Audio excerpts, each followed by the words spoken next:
ताकया चक्षुरुन्मिलितं येन तस्मै श्रीगुरवे नमः। श्रीचैतन्यमनोभीष्टं स्थापितं येन भूतले सोऽयं रूपः कदा मह्यं ददाति स्वपदान्तिकम्। वन्देऽहं श्रीगुरोः श्रीयुतपदकमलं श्रीगुरून् वैष्णवांश्च श्रीरूपं साग्रजातं सहगण रघुनाथान्वितं तं सजीवं साद्वैतं सावधूतं परिजनसहितं कृष्णचैतन्यदेवं श्रीराधा कृष्णपादान् सहगणा ललिता श्रीविशाखान्वितांश्च नमो विष्णुपादाय कृष्णप्रेष्ठाय भूतले श्रीमते भक्तिवेदान्तस्वामिन्निति नामिने। नमस्ते सारस्वते देवे गौरवाणी प्रचारिणे निर्विशेष शून्यवादी पाश्चात्य देशतारिणे। नमो महावदान्याय कृष्ण प्रेम प्रदायते कृष्णाय कृष्ण चैतन्य नामने गौरत्विषे नमः। हे कृष्ण करुणा सिंधो दीनबंधो जगत्पते गोपेश गोपिका कांत राधा कांत नमोस्तुते। तप्त कांचन गौरांगी राधे वृंदावनेश्वरी वृषभानुसुते देवी प्रणमामि हरिप्रिये। वाञ्छाकल्पतरुभ्यश्च कृपा सिन्धुभ्य एव च पतितानां पावनेभ्यो वैष्णवेभ्यो नमो नमः। जय श्री कृष्ण चैतन्य प्रभु नित्यानंद श्री अद्वैत गदाधर श्रीवासादि गौर भक्त वृंद। हरे कृष्णा कृष्णा कृष्णा हरे हरे, हरे राम राम राम हरे हरे। सर्वशास्त्राब्धि पीयूष सर्ववेदैक सत्फल सर्वसिद्धांत रत्नाढ्य सर्वलोकैक दृक्प्रद सर्वभागवत प्राण श्रीमद्भागवत प्रभो कलिध्वान्तोदितादित्य श्रीकृष्ण परिवर्तित परमानंद पाठाय प्रेमवर्ष्यक्षराय ते सर्वदा सर्वसेव्याय श्रीकृष्णाय नमोऽस्तु मे। मदेकबंधो मत्संगिन् मद्गुरो मन्महाधन मन्निस्तारकमद्भाग्य मदानंद नमोऽस्तु ते। असाधु साधुता दायिन् अतिनीचोच्चताकर हानमुञ्च कदाचिन्मां प्रेम्णारथकंठयो स्फुर। श्रीमद्भागवत महापुराणम की जय।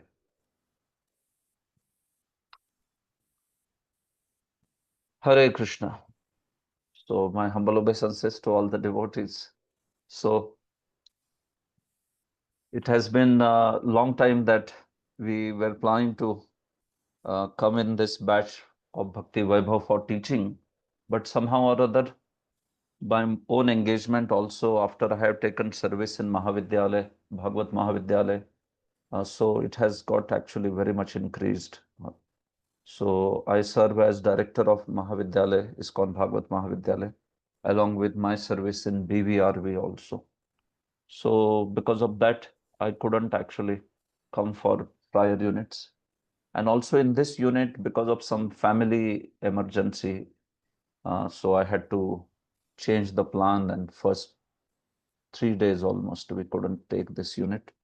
So then Thursday, Friday, today, tomorrow, and the next week we will have again 2 more days. So that's the plan. So apologies for the dynamic changes in the schedule that have happened because of my own engagement and yeah, being busy with other responsibilities. So now that this Kapila Shiksha is an important unit, so I was requested that I take this. So how we will do is this unit is split into two sections, you could say. So in this particular week, I mean in this week and the next week, in this part of the unit, we will try to complete chapter 25 and chapter 29, if possible also chapter 30 and further at least 30, 31. Let's see how it goes. But at least 25, 29 certainly we wish to complete, because these chapters go together. 25 begins the discussion on bhakti, and 29 is elaboration of bhakti process. And then after these chapters are done, then I will come to 26, 27, 28, because they discuss about jnana and yoga. So sort of 25 and 29, they go together. So that's how it should be. And then these 3 chapters we will take later. So mostly in this part of the unit, we will complete chapter 25, chapter 29, and if possible, also 30, 31, 32. I mean, they also go in the same series. And then eventually chapter 33rd is there, which is just devotees' prayers and expression of her gratitude that way. So today we will begin chapter 25 and then we'll continue to chapter 29 once chapter 25 is over, like that.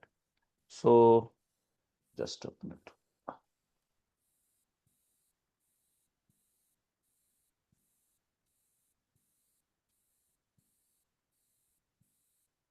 Yes, so this section, Kapila Muni's section, Kapila Shiksha, it comprises of 9 chapters.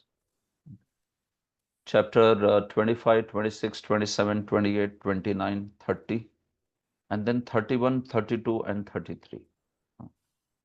So like this, we see that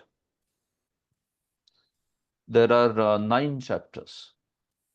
And in these 9 chapters of Kapila Shiksha, we see that there is a great discussion about especially the 3 processes, karma, jnana, not karma, jnana, but jnana, bhakti, and yoga. There is also discussion of karmic destinations, but the main thrust of this section is the paths which are mokshopayas, which are the means of liberation, nishreyasa, all these words are used. What are the different means of nishreyasa or mokshopaya, muktyopaya, and the means of liberation? So 3 means Kapila Muni speaks about jnana, yoga, and bhakti. And within that, he proves the superiority of bhakti. This is a constant theme that's there in Bhagavatam, right? Bhagavatam often compares bhakti with the processes like karma, jnana, and yoga, and then establishes the superiority of bhakti. Bhaktir utkarsha, bhaktyutkarsha. So utkarsha means the excellence or the superiority, the eminence. So the eminence of bhakti is established by comparing especially to the paths like jnana and yoga. So in this particular section also, we see that this is the thrust, and Kapila Muni very wonderfully describes the elements of jnana, elements of yoga. So there are lots of concepts that are very profound. The definitions of bhakti, Satviki bhakti, Nirguna bhakti, very beautiful concepts are there in this.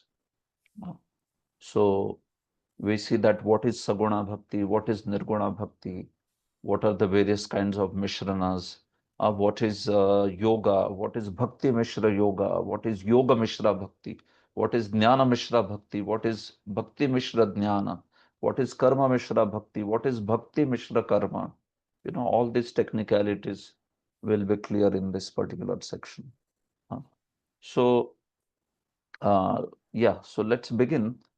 We seek blessings of Srila Prabhupada, and we seek blessings of Srila Kapil Muni, Mother Devahuti also, that we may be able to understand the subtleties of this section and be able to apply them in our bhakti so that we can go closer to the lotus feet of Guru and Gauranga. So if you see the overview, so just a minute, I'm sharing screen.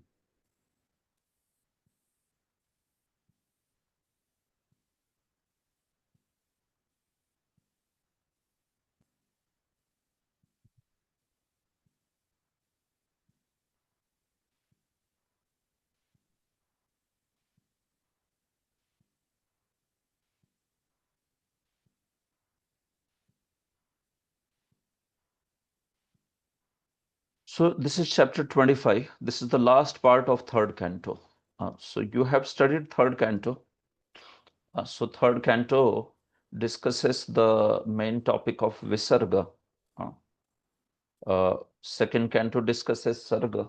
Third and fourth, they discuss Visarga primarily. There are other topics always, right? It's not like only that is there, but primarily it discusses Visarga. It discusses Sarga also. Initially, we began with Maitreya Vidura Samvad. Then in that we see uh, Uddhava's remembrance of Sri Krishna, and all those topics were spoken. Then from third canto, fifth chapter, we see that there is description of Sarga. Fifth, sixth, seventh, eighth, ninth, there are Brahma's prayers for the creative energy. Then we see there is Visarga being discussed in chapters 10, 11, 12. As a part of that Visarga also, we see that the progeny of Diti was discussed also in this whole pastime of Kumaras visiting the Vaikuntha. That was discussed as part of Visarga only. And then, yes, the Varaha avatars are described. Two kinds of Varaha, Nila Varaha and Shweta Varaha. One black boar, blackish, bluish boar, and another is the white boar, Shweta Varaha. Then we see that again the topic of Visarga comes back in 3.20. And now the progeny is being described, the progeny of Swayambhu Manu. So within that especially, Swayambhu Manu's daughter, he has two sons, three daughters. So within that especially Devahuti's progeny, Devahuti Kardam. This episode is being described in chapters 3.21, 22, 23, 24. So we discussed that.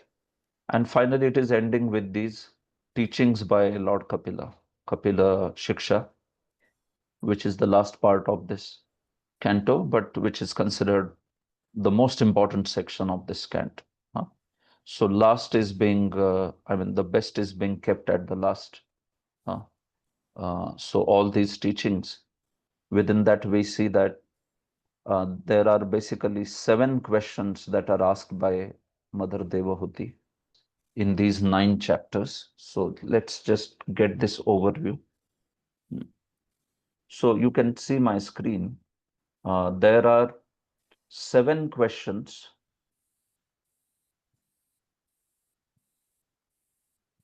in 9 chapters.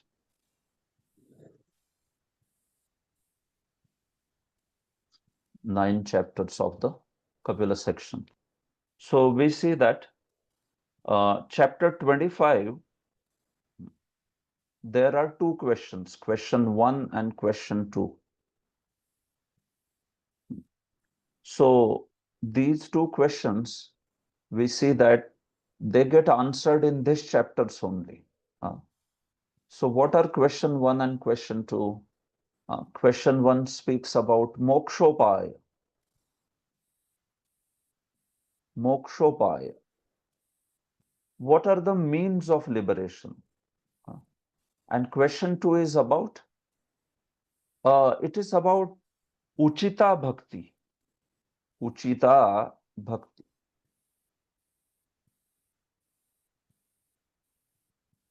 So mokshopaya means, you understand, means of liberation. So in that, what will be discussed? Karma, jnana, or you could say yoga actually. Karma gets included in jnana. So bhakti, jnana, and yoga. Bhakti, jnana, and yoga. That's all.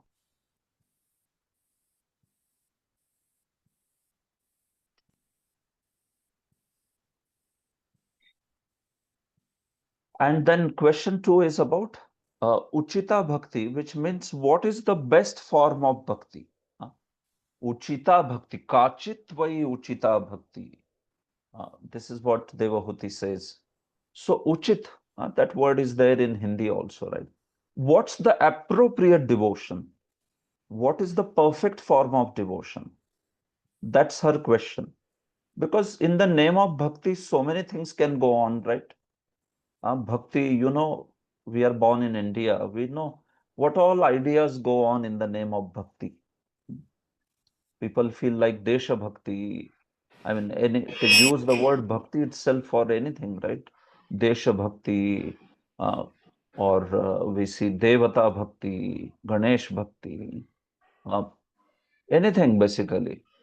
For that, they use the word bhakti. But Uchita Bhakti, that's why she asks for what is the appropriate form of devotion.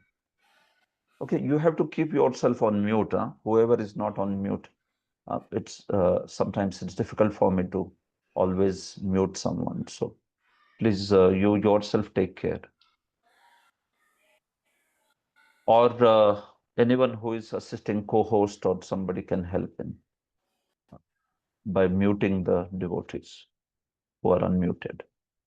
Okay, so question 1 is Mokshobhaya. And in that, Krishna, or rather Kapila Muni, just introduces Bhakti, Jnana, and Yoga, and says how Bhakti is superior. Even for Jnana and Yoga to succeed, Bhakti is needed. So this particular question gets answered in this chapter itself. This question 1. So where does it get answered? This is answered in 25.11 to 25.11 to 25.27. This whole section is basically answer to Devahuti's first question.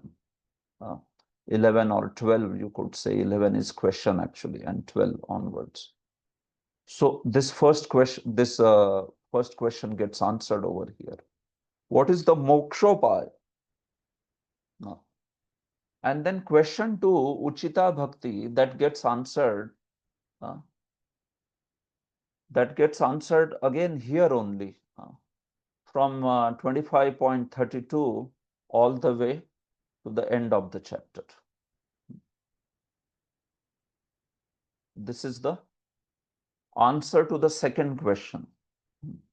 So both the questions are asked here only in this chapter, and the answers also, we receive those answers also from Kapila Muni in this chapter itself. So that is how.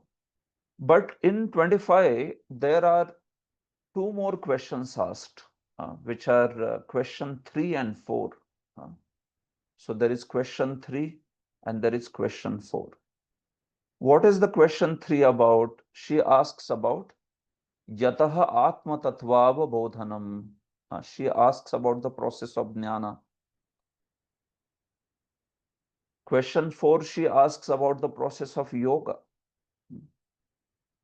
So question 3rd and 4th, which are asked in chapter 25 only, they get answered in chapter 26 and 27. This is the answer to 3rd question. And yoga, it is answered in chapter 28. So that's the answer 4. 7 questions, 9 chapters. So question 1 and 2, we saw question 3, question 4. In this way, we see that what is happening is the answers of Devahuti's questions are being given in this 25, 26, 27, 28. Then if you see chapter 29, so rest of the questions, they all come from now chapter 29. So question 5, question 6, question 7.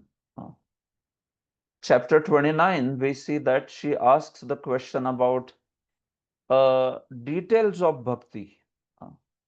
Details of bhakti. Here she had asked what devotion is appropriate devotion. So the answer to that is Nirguna Bhakti is the appropriate form of devotion. Nirguna, transcendental bhakti. bhakti which is not saguna, but the nirguna. I'm using these Sanskrit terms because it's important that they stick in your mind. These are the precise terms. So that's why I'm using this. Sometimes English is a bit hazy. Sanskrit is more precise. But yeah, as we go ahead, we will also discuss the whole subject matter in English only. That's fine. It's just that these terms you remember.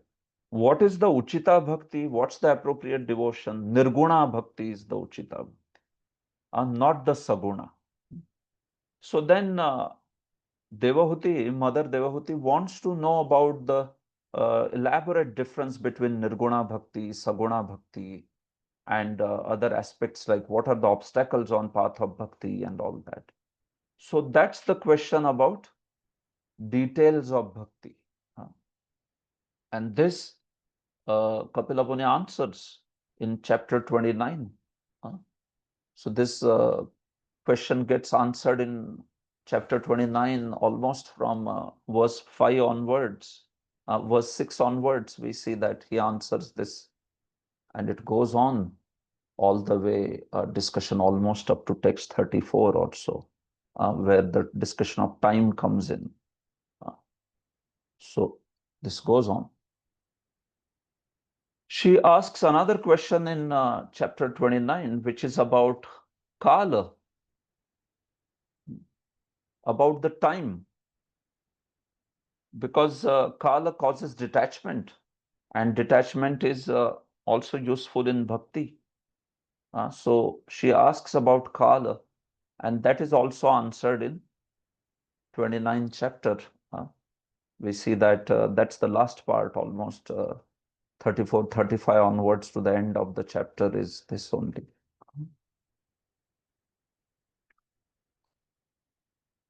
And finally, there is the question 7 about samsriti. Samsriti, which means samsara, repeated cycle of birth and death.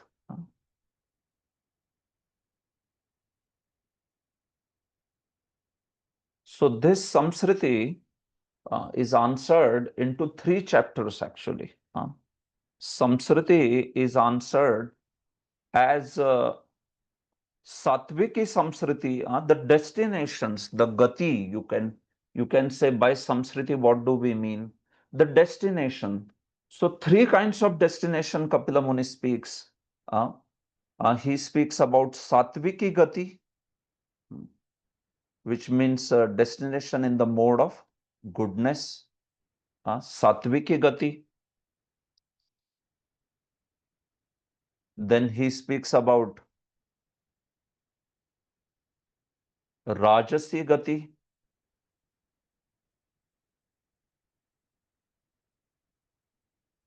And finally, he speaks about also Tamasi Gati. So by Sanskriti, what Devahuti is asking is, basically, she wants to know the moment of living entity, the destination of living entity in 3 modes. Those who take the Satviki paths, meaning the paths in the mode of goodness, what is their destination?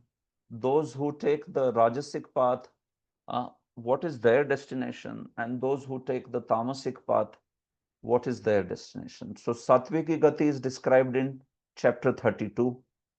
Rajasi Gati is described in chapter 31, and Tamasi Gati is described in chapter 30.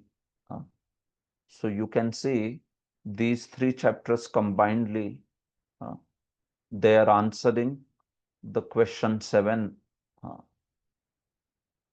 So in this way, these are the 7 questions that are there by Mother Devahuti, and these are the answers that are provided by Kapila. You understand? So we have to study these questions and answers. Basically, entire Bhagavatam is in terms of questions and answers. You are aware of that. So there are these 7 questions. What is Mokshopai? What is Uchita Bhakti? What is Jnana? What is Yoga? What is the elaboration of Bhakti? What is Kala, time? And what is the Samsriti, cycle of birth and death? all these topics are connected to bhakti, and some of them are like purely about bhakti only, completely. But jnana and yoga also are connected to bhakti, because without bhakti, jnana and yoga cannot accomplish its purpose. Uh, so you will learn a lot of concepts. Many of you may be aware also. Some of you may be learning for the first time. But you will learn a lot of wonderful concepts like jnana and yoga. Sometimes one may think that one can independently practice jnana and achieve Brahman. It is not possible unless until jnani mixes his path of jnana with some bhakti. It has to be bhakti mishra jnana. Then only he can achieve Brahman. This is a profound concept. If a jnani does not believe in Krishna or has an offensive attitude towards Krishna, he cannot achieve Brahman. It is impossible. Similarly with yoga, if the yogi does not accept Krishna or does not have proper understanding of Krishna, thinks Krishna to be Maya, a jnani or yogi, if they think Krishna to be Maya, they can never achieve their destinations. Uh, Jnani cannot attain Brahman, and yogi cannot also attain Brahman or Paramatma. It depends on what yogi is aspiring. Usually yogis aspire for Brahman, but some of them also aspire for Paramatma. So they cannot achieve that destination if they don't have bhakti. That is why jnana and yoga are also being discussed in the context of bhakti, because these paths are the paths of deliverance, but they can only uh, achieve their accomplishment if there is bhakti. At least as a matter of practice, those jnanis and yogis have to put in the bhakti in that particular manner. So this is how it's important, like that. Like Vishwanath Chakravarti says something very interesting. He says, swamatam jidnyasuna jneyam, he says, but paramatam budhaihi. Swamatam jidnyasuna swamatam jidnyasuna jneyam paramatam budhaihi. Meaning, he says, an inquisitive person will know about his own path, but an intelligent person will know about even the path of others. Budhaihi. Buddha and Jidnyasu both are being contrasted. Jidnyasu is an inquisitive person. So that inquisitive person will certainly inquire about what are the details of one's own path. But he says, but one who is very Buddha, one who is intelligent, will also know about the other's path, and how the path that, like bhakti path, is glorious to other paths compared to other paths like jnana and yoga. So that's why he says Mother Devahuti is asking this question, because she also wants to understand at least fundamental elements of paths like jnana and yoga. It's not like we have to read Yoga Vasishtha or we have to read Advait Siddhi or like that. These are the books of jnanis and yogis. But we have to at least know that much jnana and yoga which is there in Bhagavatam. That is good enough for us. Whatever Bhagavatam speaks, that much if we know, that is also good enough. So in this way, these 7 questions will be discussed in Kapila Muni's section, and we see that the 9 chapters that are speaking, they will deal with these questions, giving the answers to Mother Devahuti's questions. Okay, fine. So that's the overview of Kapila Muni section. So before I proceed to begin the discussion on text, do you wish to ask anything? Parjanya Priya Prabhu. Hare Krishna. Hare Krishna, Very nice Prabhuji. name, huh? Parjanya Priya. Okay. Thank you, Prabhuji. Parjanya is Sri Krishna's grandfather. Hanji. Thank you. Parjanya's 5 sons, Abhinanda, Upananda, Nanda, Sananda, and Nandana. All right. Yes. Yes. Yes. Thank you, Prabhuji. Thank you for taking this session, the Bhagavatam session. So, Prabhuji, my question was like uh, our Gyanis can merge into Brahman, Yeah. and what is Paramatma realization? Like we can go to back to Godhead or we can merge into Brahman. But what Paramatma realizations mean? They go to Mahavishnu. What is that? See, Paramatma realization, when we talk about, see, basically Prabhupada speaks about Paramatma realization in a particular way. And yeah, there is also some additional extended meaning to that. When Prabhupada speaks about Paramatma realization, he speaks about that in a way that it he speaks like for those yogis who can achieve salokya, samipya, and such muktis. So Prabhupada speaks about such yogis and all that who by their Paramatma realization can attain the Vaikuntha uh, in that manner. So uh, as per Prabhupada, Paramatma realization is basically when one attains the destination of either Salokyadi mokshas, which means these mokshas which are Salokya, Samipya, Sarshti, and Sarupya, not the Sayujya one, that one. Uh, or he just uses this Paramatma realization aspect to talk about their process actually more than destination. Paramatma realization, when he speaks, it is about the process because see, any yogi, he realizes Paramatma, but still realizing Paramatma, he can attain Brahman also. It's possible. We will talk about those Bhakti Mishra yogis in chapter 28. So these are the ones who realize Paramatma, who see the Paramatma in their heart. They cry tears looking at Paramatma and then they want to merge in Brahman. Uh, so this sort of yogi is this. It's possible that the yogi can ask for the destination. Typically speaking, Shastras, they speak the aspect of Paramatma realization, the yogis, as the ones who worship Paramatma, uh, who you can say that take the process of realizing Paramatma, but they want to merge in Brahman. Uh, that's a typical yogi, if we say. Uh, Now, but there is some Yoga Mishra Bhakta also who takes up yoga process, and by that yoga process, he develops the aspect of meditation by going through Pratyahar, Dhyan, Dharana, Samadhi, and that way he attains the Shantarasa. Uh, So this is the yogi that Prabhupada speaks about, usually speaking, those who attain the Shantaras in that manner. So that's why yogi means you can keep both the options open for him. Yogi can attain Brahman realization, but in both cases, Paramatma realization is his process. Whether he is trying to achieve Shantaras in the spiritual world or he is trying to achieve this particular Brahman realization aspect. So yogis, they can also, take these paths by which what happens is at the end of Prakritik Pralaya, they go in the body of Mahavishnu. They experience that aspect of uh, Sayujya. Sometimes we see that these yogis, in that way, they can attain Sayujya aspect within the body of Mahavishnu Paramatma.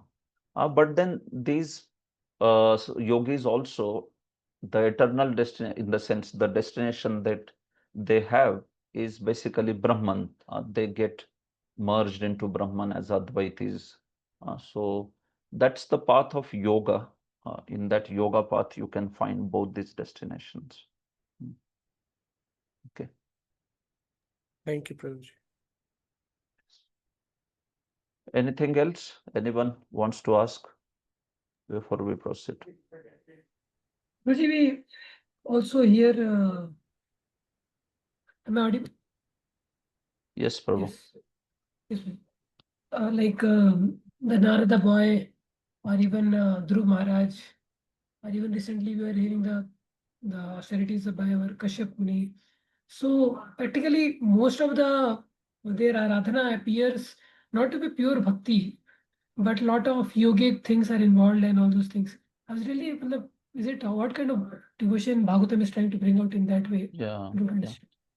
Yeah, so you can see in those particular sections, the acharyas give clarification also very clearly that somebody like Dhruva Maharaj. So now why does he mix elements of process like yoga in his bhakti? Bhakti is pure Shravanam, Kirtanam, Vishnu Smaranam. That is pure bhakti. Bhakti, when we talk about bhakti, there are these 9 limbs of bhakti, which 9 limbs of sadhana bhakti, which are actually the main limbs of bhakti. Uh, when bhakti is mixed with other processes like jnana or yoga, so then it's not exactly sakshat bhakti or swarupa siddha bhakti or ananya bhakti, nirguna bhakti, uttama bhakti, atyantiki bhakti. All these names have been used in Shastra. So then it becomes some sort of mixed bhakti where we may mix the elements of jnana or yoga or like that. But now for personalities like Dhruva Maharaj and all, Vishwanath Chakravarti explains there in his commentary that uh, it's not like Dhruva Maharaj is not aware of pure limbs of bhakti, like what are exactly the limbs of bhakti. But it's just that based on the processes of yugas in those days, and those were like so qualified people that they already had those accomplishments like yogas, asan, pranayam, or all those things in those yogas, the people were having those accomplishments already very easily. So, although he is practicing pure devotional service, so he just used like a devotee may use everything in Krishna's service, right? What he has any resources, so he may want to use in Krishna's service. So similarly, his expertise of dhyana, his expertise of yoga, Dhruva Maharaj just utilized it so that his remembrance of Krishna would be even more intense, like that. So sometimes for such pure devotees, you may find, like Prithu Maharaj also did this. So you may find some sort of this Mishran is there in terms of process. So that is more for, 2, 3 purposes they speak. One is, okay, just to utilize, like they have something and they want to utilize it in Krishna's service also. Second, he says it is also to show people some example of yoga or jnana process so that those who are coming from normal backgrounds of Nishkam Karma Yoga and all, they can at least take that path because they see that, oh, Prithu, you see, Prithu followed this path of jnana, so yoga, so I should also do. So at least they take those paths, even if they don't take bhakti. So this is also another aspect. So some sort of loka sangraha is there in that. They follow those particular paths to set the examples. So I remember Vishwanath Chakravarti time to time in those commentaries, he would say that, okay, why these elements are brought up. But very important point he says is the pure devotees or those devotees, they are never influenced by the destinations that those paths propound. They may involve some elements of jnana yoga, but the destinations, they never aspire for that. They never value those destinations. So you could say it's like some sort of mixture is there in the limbs. It's not there in the attitude, not in the sankalpa. That remains very pure, where somebody just wants to attain Krishna's lotus feet, love for Krishna. So it's something like devotees, like if they have to chant, they can sit in any manner. But if somebody knows Padmasan very well, so the devotee may want to sit in Padmasan and chant all his 16 rounds. Uh, so now it's exactly speaking asana actually, which is a limb of yoga process.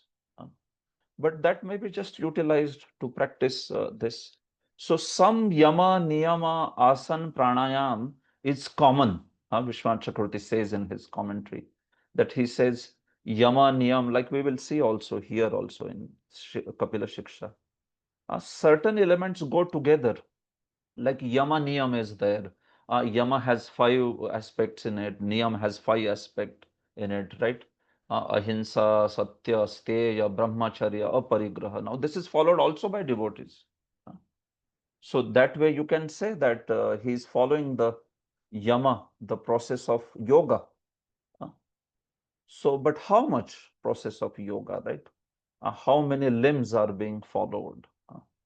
So that's how, for these purposes, acharyas say that these leaders like Dhruva, leaders like uh, Bharat Maharaj or Prithu Maharaj, sometimes they practice those limbs which are appropriate for that age and time, and because they are already qualified. But then you see their prayers, you see their aspirations. By that we understand it's a pure devotional service. So, Praja, also we can say that the basic definition of bhakti is anyavilashanasham jnana karmadi anavritam. So they don't cover their bhakti, although Yeah. jnana and karma may be there, but it is not covering the pure devotional aspect. Yeah, but that's not how Jnana Karmadi Anavritam is defined. That is not exactly the understanding. You see how Jnana Karmadi Anavritam is defined by Acharyas is like this, that there is certain amount of, Jnana that is allowed in the bhakti. So what is that jnana? So that jnana is about tatpadartha jnana, which means the knowledge about Krishna and his qualities. So this jnana is there in bhakti. Then there is also the jnana of tvam padartha, which means there is knowledge of jiva, jiva's limitation, 21 qualities of jiva, and then, bhoktrutva, jnatrutva, like all these things are there. Jiva has certain qualities, right? So limitations of those qualities, this knowledge is there. This sort of aspect is there. So that's the meaning of anavritam over there. It's not so much that they start practicing the processes of jnanis and then we say that they make sure that it is not covered. So you have to also know the definitions technically. So technical definition of jnana karmadi anavritam is that there is a certain karma which is accepted in bhakti also. Like Sandhya Vandanam, it's a karma that accepted in bhakti. It's a common karma. Nitya Naimittik karmas, certain they are allowed in bhakti also, this way. So that's how. Same way with jnana aspect, that certain jnana is allowed in bhakti. Like we also study shastras and all that. But there is this third kind of jnana, which is Advaita jnana, Brahma Jiva Aikya jnana. That's the third. So now it is not that we will allow that jnana and make sure that our bhakti process is not covered by it. No, that's not the meaning. The meaning is it will not be allowed only. There is no discussion only of that knowledge this way. So, because there is some amount of jnana karma allowed in bhakti, so it is anavritam. If you would have put a qualifier like jnana karmadi shunyam, so then is there a scope for studying Bhagavatam? Is there a scope for doing Sandhya Vandanam and chant the Pancharatri ki Gayatris? No, there is no scope. So that's why how it has been put is Jnana Karmadi Anavritam instead of Jnana Karmadi Shunyam. You get it now? Yeah. So that's the point. Okay, so then we should proceed now. All right.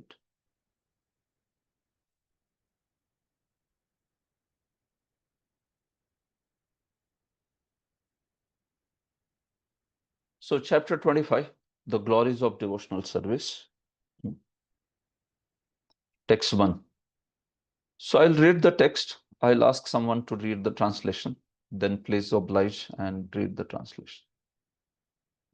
Shaunako Vacha. Kapilas Tattva Sankhyata. Bhagavanatma Mayaya. Jata Swayamaja Sakshat. Adma Pradnyapta Yedranam. Okay. Vilaswadan Prabhu, you can read. Although he is unborn, the Supreme Personality of Godhead took birth as Kapil Muni by his internal potency. He descended to disseminate transcendental knowledge for the benefit of the whole human race. Yes.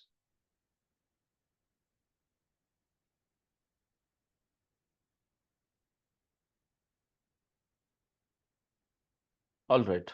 So in the first 5 verses, we see that Shaunaka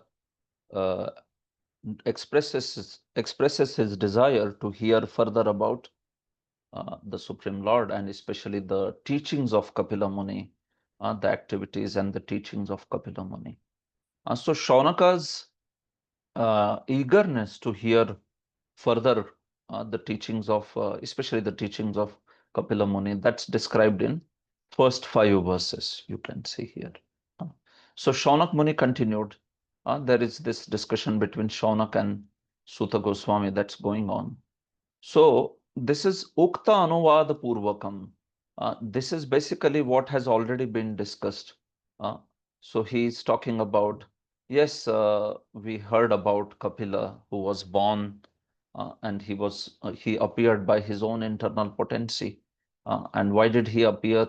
He appeared for the teaching self-realization to all the conditioned souls. So this is a sort of recap, you could say. It's a recap of what is already discussed. So Kapila, Tattva Sankhyata.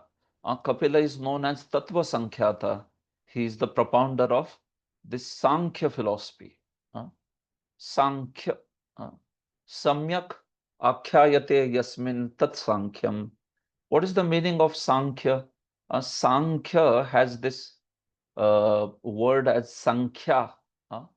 Samyak Khyapanam. So Samyak means perfect, and Khyapanam or Akhyapanam means the explanation. So Sankhya is that philosophy where there is very perfect explanation, logical explanation of the various truths. That's called Sankhya. Samyak Akhyayate Yasmin. So this is one definition of Sankhya. Prabhupada says Sankhya also comes from Sankhya, where we know that Sankhya means we very systematically count. So there are different countings of the elements that is done in this philosophy. Right? We know that there is this Sankhya, which is counting the elements of the material nature. So there is this atheistic Sankhya, which is having 24 elements. They count 24 elements. That's all. That is the atheistic Sankhya. There was one atheistic Kapila, he propounded that. And this Kapila also was very popular. He was not Supreme Lord, he was a Jiva. He is a living entity. And this Kapila, he also spoke the philosophy to one Brahmana called Asuri. Asura ye provach. So Kapila Muni, like our Devahuti Putra Kapila Muni, also spoke the Sankhya philosophy to one Brahmana called as Asuri. That Brahmana's name was Asuri. He was not Asuri. Name was Asuri. So this Prabhupada calls imposter Kapila. Imposter Kapila also spoke to a Brahmana known as Asuri. Rupa Goswami explains this in his book called Laghu Bhagavatamrita. And this person, this atheistic Kapila, was born from Agni Kula. He was born in the dynasty of Agni, Agni Kulotpanna. So he was also a very powerful preacher, and that's why his philosophy of Sankhya became very famous. And the Shad that you have, Shad Nyaya, Vaisheshika, Mimamsa, Vedanta, Yoga, Sankhya. These philosophies are there. They are known as Shad 6 philosophies. So in that, the Sankhya that is there is the atheistic Sankhya. It is not Kapila Muni's Sankhya there. So academicians and all these people who study the philosophy, they are aware of this Sankhya, which is of Gnostic Kapila, in the sense that he is Nirishwarvadi, you can say, not Nastika. Nastika and Astika in Vedic terminology, they mean those who believe in Vedas and those who don't believe in Vedas. So even the atheistic Kapila believes in the Vedas. So technically he is Astika. He is not Nastika actually.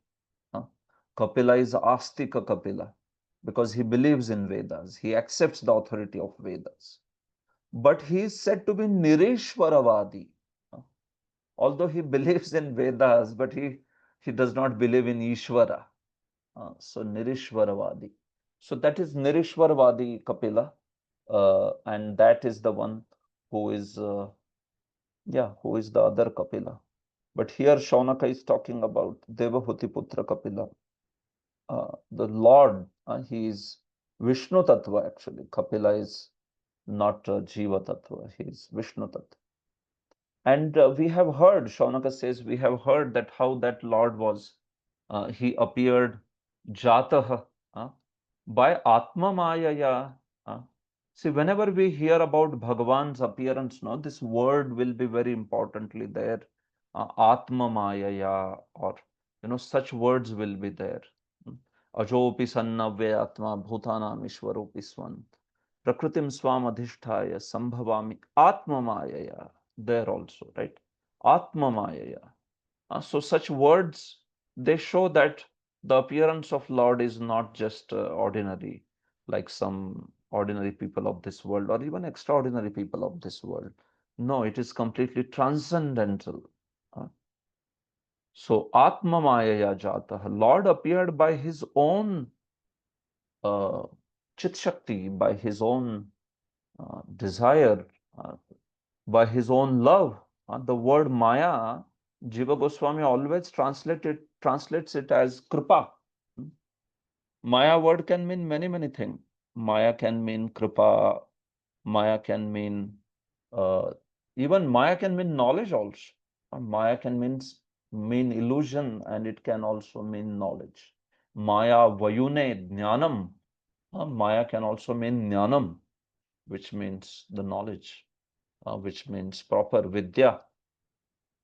So here, Atma Maya, meaning that merciful nature Lord has towards the living entities, or he has that love for the devotees. So because of which he appears in this world to reciprocate with devotees, right? That's his primary purpose in coming in the world. Rest of the aspects like Srishti and all that, that is all secondary. Primary purpose he comes in this world is to reciprocate with his devotees. So he appears, or Kapila Muni appeared, although Swayam Ajaha, he is unborn, but he still appeared here, Sakshad Jataha. Why did he appear? His purpose is spoken here, Atma Pradnyaptaye Nrinam. In order to teach the human beings Atma Jnana, Atma Jnana, or Atma Pradnyapti, which means the knowledge of self-realization, transcendental knowledge. For that purpose he appeared. So Prabhupada, the word Atma Pradnyaptaya indicates that Lord descends for the benefit of human race to give transcendental knowledge. So one has to know that this is the primary purpose of Lord's appearing, right? We see that there is discussion of Lord's appearance in many places. Krishna himself discusses his own appearance in chapter 4 of Bhagavad Gita. So the external reasons are spoken first, like yada yada hi dharmasya, or then paritranaya sadhunam. These are the secondary reasons. But the primary reason is spoken the next. Janma karma chame divyam evam yo vetti tattvata. That's the purpose actually for which Lord primarily comes. And does he come only to establish dharma, or re-establish the principles? Well, that is there. But the primary purpose for which Lord comes is so that living entity can take the knowledge that he is giving, or hear his pastimes, hear his Nama Rupa Guna Leela in scriptures, and thus they achieve the destination of their life by going back home, back to Godhead. So that's the purpose of Janma Karma Chame Divyam, that verse. Similarly, Kunti Maharani also speaks, Shrinvanti Gayanti Granantya Bhikshnasha Smaranti Nandanti Tave Hitam Jana Taeva Pashyanti Achirena Tavakam Bhavak Prabaho Paramam Padambujam. See, that's the purpose of Lord's appearance, as per Kunti Maharani. That's the purpose. One verse prior that is also Anushangika Prayojanam. It is secondary purpose. What is one verse before that? Bhavesmin klishyamananam avidya kama karmabhi shravana smarana arhani karishya nitikeshana. Lord performs the beautiful pastime so that the person who is suffering by avidya and avidya, ignorance causing the material desires causing the karma bondage. So in order to give relief from that suffering, the Lord performs these pastimes. So this is also not exactly the first class purpose of the Lord.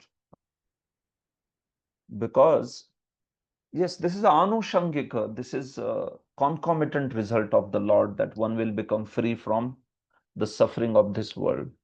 So what will you do just by becoming free from suffering of this world? But the primary purpose is that he wants that they develop love of Godhead, and then they come back to the spiritual world. So that's the next verse that Kunti Maharani speaks about.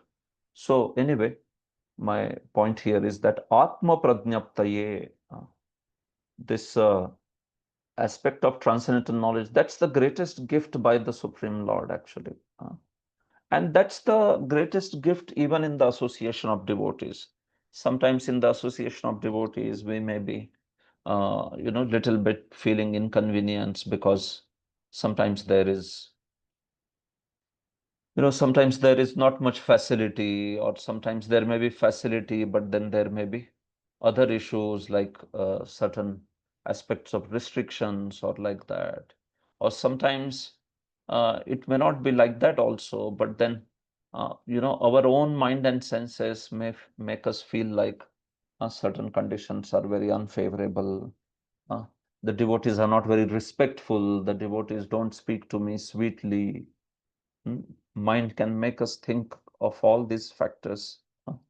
But we all have to remind ourselves that the primary benefit that we have in process of bhakti and the devotee association is this wonderful culture of bhakti, wonderful process of bhakti, where we are able to practice the spiritual life. We are able to read shastras, practice shastras, preach them to the others. So that's the most important aspect that is there. The facilities, they will always be relative, right? Sometimes we see that the facilities are there, sometimes they are not there. Sometimes what is being restricted today becomes very commonplace tomorrow. So all these things will come and go, that's fine. But if what we are looking for in bhakti is this wonderful knowledge of Krishna consciousness and the nourishment that we get from Shastra, uh, then we will not so much get distracted by the worldly aspects of a Krishna conscious setup uh, like that. Because that's the greatest offering, the connecting ourselves with Shastra, relishing those messages of Shastra. And that's why it's important also that, as at least as brahmacharis, I mean everyone, but especially as brahmacharis, we should go deep in Shastra. We should allow our mind to get absorbed in, principles of Shastra, relish those principles of Shastra, relish the discussion on that, relish those aspects to deeper aspects to practice in our life. If we remain superficial, then what will happen is then these worldly aspects, worldly phenomena, they take over, they take the toll of our consciousness. They take over our aspirations very much. So the whole purpose of Lord's appearance is actually bestow Atma Prajnapti on us, bestow this transcendental treasure of Nama Rupa Guna Leela in the form of scriptures, in the form of Shravanam Kirtanam that we have. So that's the very important thing to understand and keep that focus, especially in ashram life or even as a generally as a sadhaka for every devotee. So Prabhupada writes very appropriately. He says that Material necessities are quite sufficiently provided for in the Vedic knowledge, which offers a program for good living conditions and gradual elevation to platform of goodness. In the mode of goodness, one's knowledge expands. On the platform of passion, there is no knowledge, for passion is simply an impetus to enjoy material benefits. And on platform of ignorance, there is no knowledge and no enjoyment also. So we see that goodness means knowledge. On the passion, there is a lot of activity, but there is no knowledge. And on the ignorance, there is no knowledge also. And there is no activity, there is no enjoyment, nothing of that sort. This way. So Atma Prajnapti is the highest kind of knowledge. It's not even sattvic knowledge, goodness, no. Atma Prajnapti is actually transcendental knowledge. And that's the purpose for which Lord comes. He does not come to give just some sattvic knowledge of some karma kand or such purposes. No. Especially Lords, we see that the incarnations, they come to give this transcendental knowledge aspect, just like Kapila Muni. In fact, Kapila Muni all the more for that purpose. His purpose is only to disseminate the knowledge of yoga. Yoga, by yoga meaning all processes of bhakti, jnana, yoga, bhakti, karma, yoga, all these processes. Shaunak Muni also states that Kapila, the incarnation of Supreme Personality of Godhead, he took birth or appeared simply to appreciate and disseminate transcendental knowledge. That's the purpose. Such transcendental knowledge can be appreciated in human society. Nrinam, that's the word. Nrinam Atma Prajnaptaye, not Pashunam Atma Prajnaptaye. Transcendental knowledge which is meant for the human race. So humans should appreciate. For humans, it is meant to be there. So that theme also Prabhupada touches. Okay. Na hyasya varshmanah pumsam varimnah sarva yoginam vishrutau shruta devasya bhuri tripyanti me savah. Okay. Abhay Govind Prabhu, you want to read?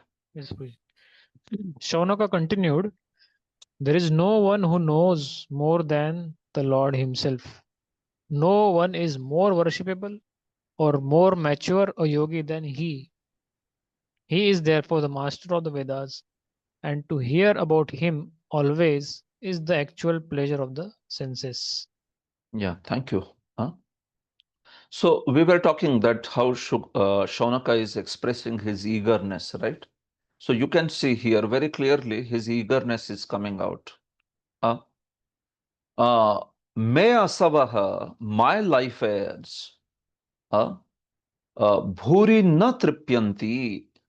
My life heirs, my mind, my senses, they are not at all getting satiated in hearing the Lord's Leela. Hearing about his message, hearing about his activities, Nam, Rupa, Guna, Leela, whatever. Me asavah, asu, is life air. So asavah can refer to life airs or senses, mind, everything can be referred by asu. Asu can mean mind also, asu can mean senses also. So basically he is saying that my mind and senses, they are not at all getting satiated even after hearing so much about the Lord. Vishruti, the word Vishruti means the glory, the Mahatmya of the Supreme Lord. न तृप्यंती, मेरी तृप्ति नहीं हो रही है, मेरे मन और इंद्रियों की तृप्ति नहीं हो रही है भगवान के बारे में सुनने में. So he is basically saying that I want to hear more. Don't feel that, okay, we have been hearing for so long, so maybe we have become tired or we have become satiated, right? There are two words, satiation and satisfaction. These two words mean different things. There is tripti and there is tushti. So these two are different words. So Krishna Bhakti, we don't want to get tripti. We want to get tushti, but not tripti. Tripti is a negative word in Sanskrit especially. तृप्त हो गया मतलब और नहीं चाहिए, बस हो गया, enough, enough. That's the meaning. But they will always say, we are not tripta, we will never become tripta. This way. Even in other places also, right? Vayam tu na vitripyama uttama shloka vikrame yat shranvatam rasadnyanam svadu svadu pade pade. Same word, vitripyama, visheshena tripyama. There also same word is that.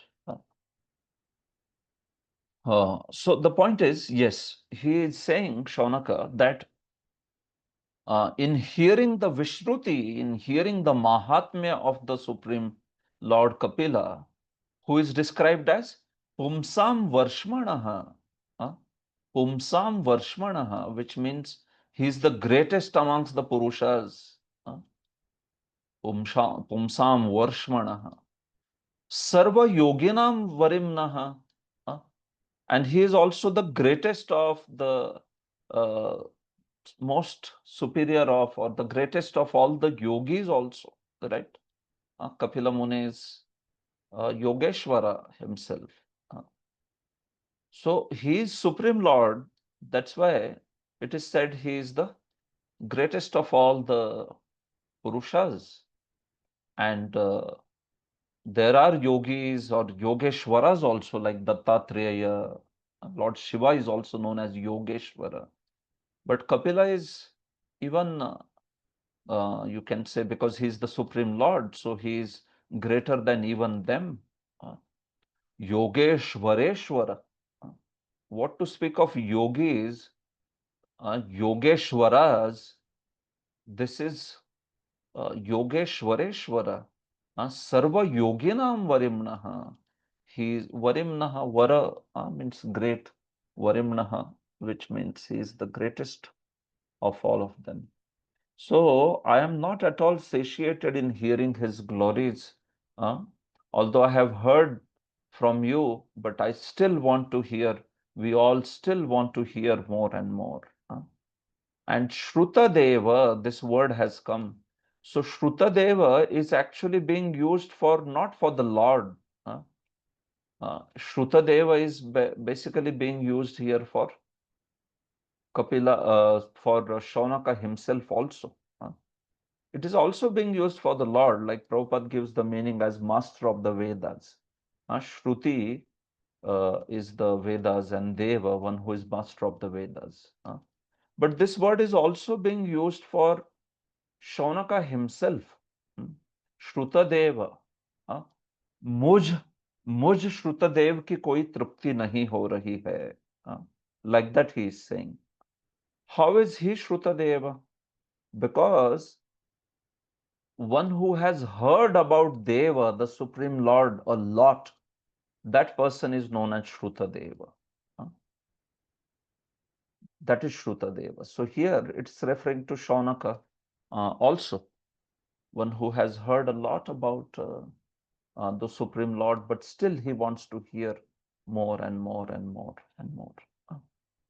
In fact, Shrutena Shravanena Divyati. He is delighting in those glories. That's why he is known as Shrutadeva.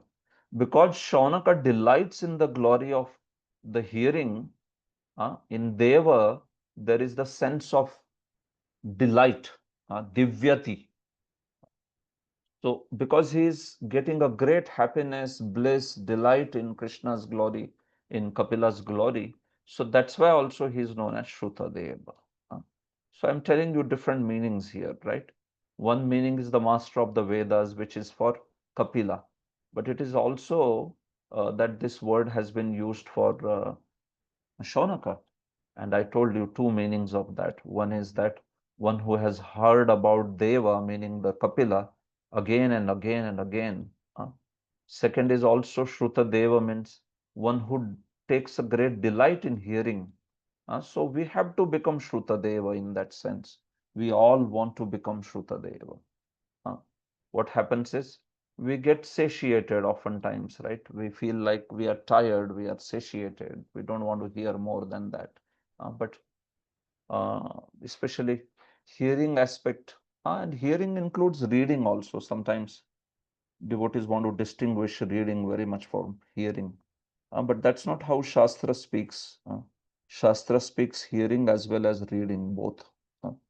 So reading or hearing, these aspects, they are very, very, I mean, a devotee is always enthusiastic about it. If we relish these aspects, then our consciousness also remains surcharged with issues which are transcendental rather than issues which are mundane, issues which are too much disturbing us with all mundane stimuli only. That way, it's best to keep our consciousness focused on the transcendental subject matter. For that, then we have to be eager for this Vishruti, we have to be eager to flood our mind with the aspects of transcendental subject matter. But if we are spending all the time in taking material stimuli and hardly have any interest in Shastra, then it's no surprise that we will suffer terribly in mind and senses, because that's what those are the stimuli we are taking constantly inside this way. So Shravanam, Kirtanam remains a very, very important aspect of a devotee's life. Sometimes in an organizational setup, those aspects only may take a back seat. So that is very unfortunate. That should not happen. Everywhere in Shastra, if you see, the Bhakti Marg is glorified for its opportunity to practice Shravanam, practice Kirtanam, all these aspects.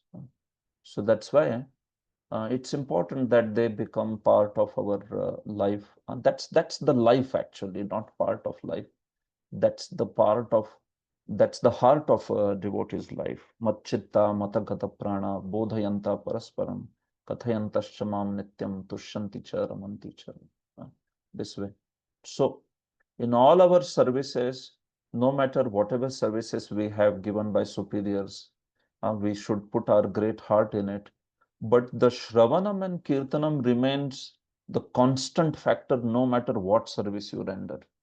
Srila Jiva Goswami mentions in Bhakti Sandarbha that irrespective of whatever service you render, the point is the first three limbs of bhakti, one has to be attached to them. One has to have a great taste for these limbs. So fine, Smaranam comes a bit later. Smaranam has a great qualification to be practiced. But at least Shravanam and Kirtanam, these two limbs, we have to be attached to these limbs. Otherwise, dharma svanushtita pumsam vishvaksena katha suya notpadayet yadi ratim shramaye vahi kevalam. So it should not happen that all the activities that we are doing, instead of developing great attraction for Shastra and great attraction for Krishna's Nam Rup Guna Leelas, it is basically making us disinterested in that. So then it's a wake-up call actually for all of us, that where am I going? Why is my interest in Shastra, interest in reading, hearing going down? This is not how it should happen. In fact, it should be multiplied. It should be like whenever I get opportunity from my service, I should run and open the books, Prabhupada books, read, discuss, and I find great delight in that. Is that the situation? Or is the situation that for days together, no inspiration, only to read, to understand, to go deeper? So that's a brahmachari. Brahmani charati. So the meaning of Brahma there is Veda actually. Brahmachari, Manu defines that Brahmani charati sah brahmachari. And what is that Brahma?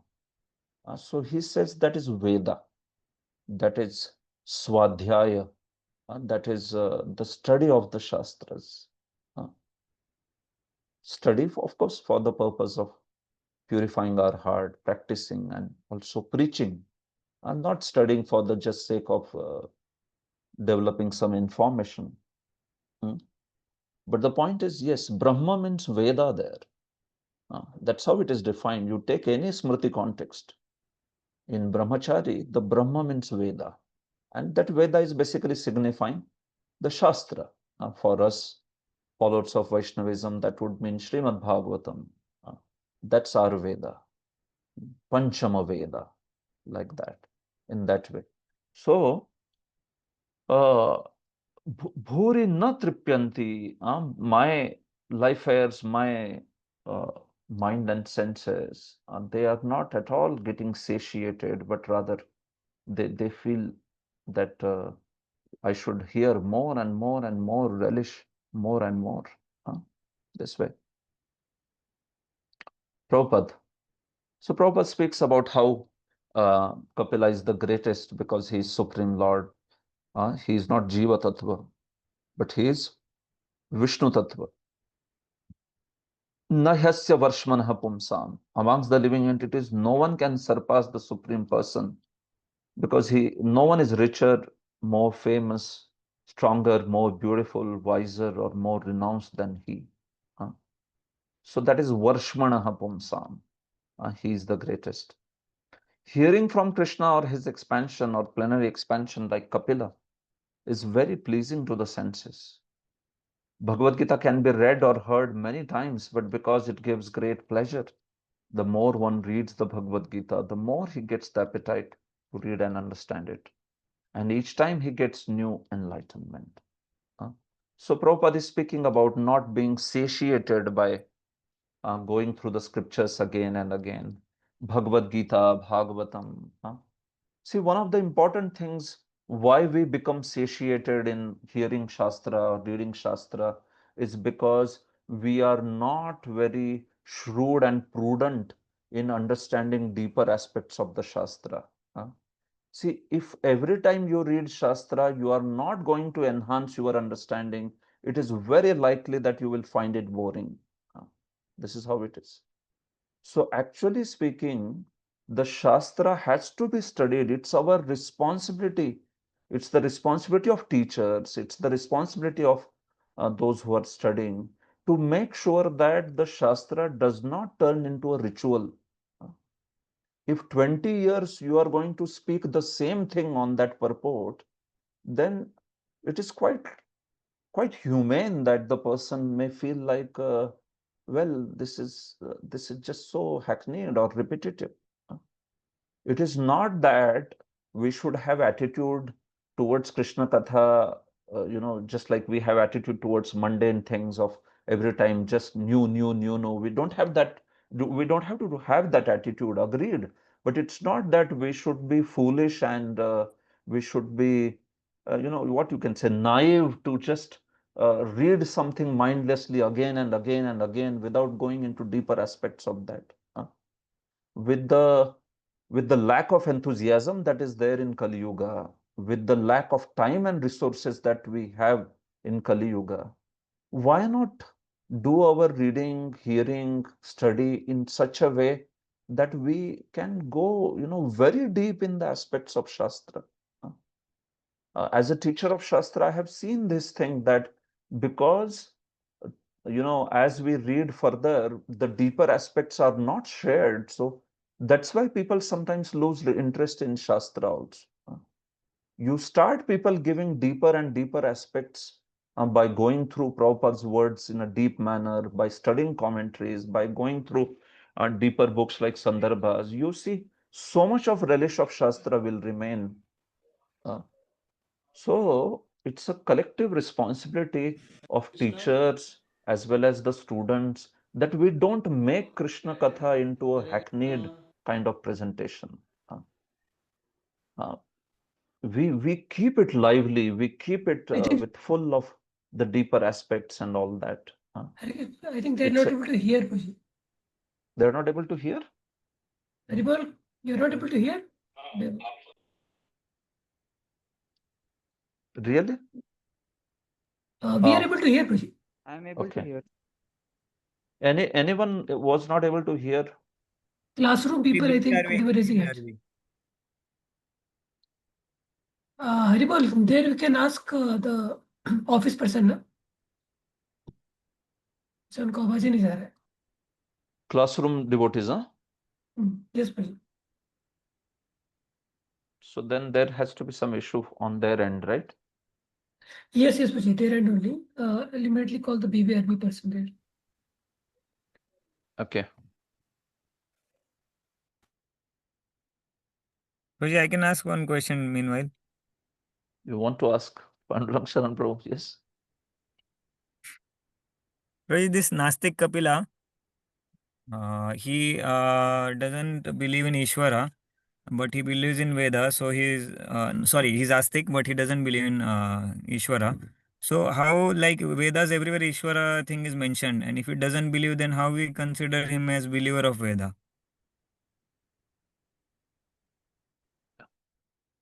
See, do you accept the Mayavadis as followers of Veda? Yes, To Prabhuji. accept? I was up that only that Mayavadis at least believe that Ishvara is there, but he is in Maya, but he believes in Ishvara. Yeah, so they have their own conception of Ishvara. Yes. You know. See, the point is that for a Mayavadi also, the Ishwar aspect is just a Vyavharik Satya. It is not a Paramarthik Satya. It is not a transcendental reality. So only in terms of speaking, they speak about Ishvara, but finally Ishwar in ultimate sense is a Maya for them. So in one way, they are also Nirishwarvadi. In fact, Prabhupada calls them as atheistic also, this way. They are also atheistic. So in that sense, these people, when we say they are Nirishwaravadi, so the term would mean that Ishvara, the aspect of Ishvara that the Vaishnavas accept, the aspect of a personal God, a God who, a Supreme Lord, the Supreme Lord who is full of transcendental attributes, that is called a Ishvara. So that aspect is not accepted by these people. And they have different conceptions. They have their own conceptions of what is Ishvara. So even for a Sankhyaite, the Jiva only, the Jiva who is trying to enjoy the material world, they, project it as Ishvara, like that, not the actual Ishvara like how we understand. So that's why Hare Krishna. So that's why we see that, yes, bro, they are called Nirishwaravadi, but they are Astikas, because the understanding of Ishvara won't match with the proper path like Vaishnava path, or even for that matter, a Brahmavadi.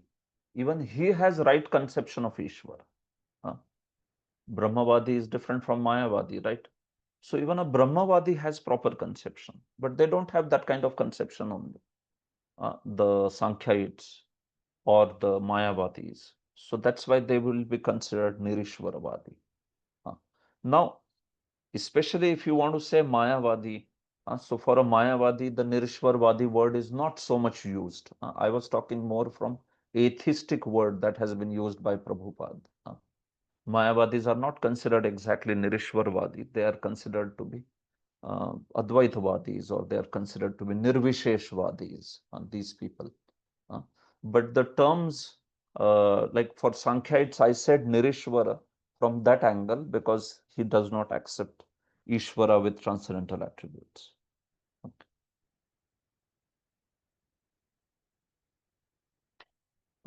Yes. Is that the issue is resolved now? Yes. Yes, Prabhu. Issue is Krishna resolved. BBRB आवाज आ रहा है अभी? नहीं आ रहा है लग रहा है. They're working on it. Okay. Okay, Parjanya Priya Prabhu, maybe you ask what is Hare the... Krishna, Prabhuji. So, Prabhuji, this theistic Kapila philosophy which we are reading right now is part of Bhagavatam. So, does it come under Vedanta or it is Sankhya only? Yeah. What about the Bhagavatam Sankhya? which is, so when we say about Bhagavatam Sankhya, which is 28 elements, Bhagavatam has 4 more elements that are discussed in the Sankhya.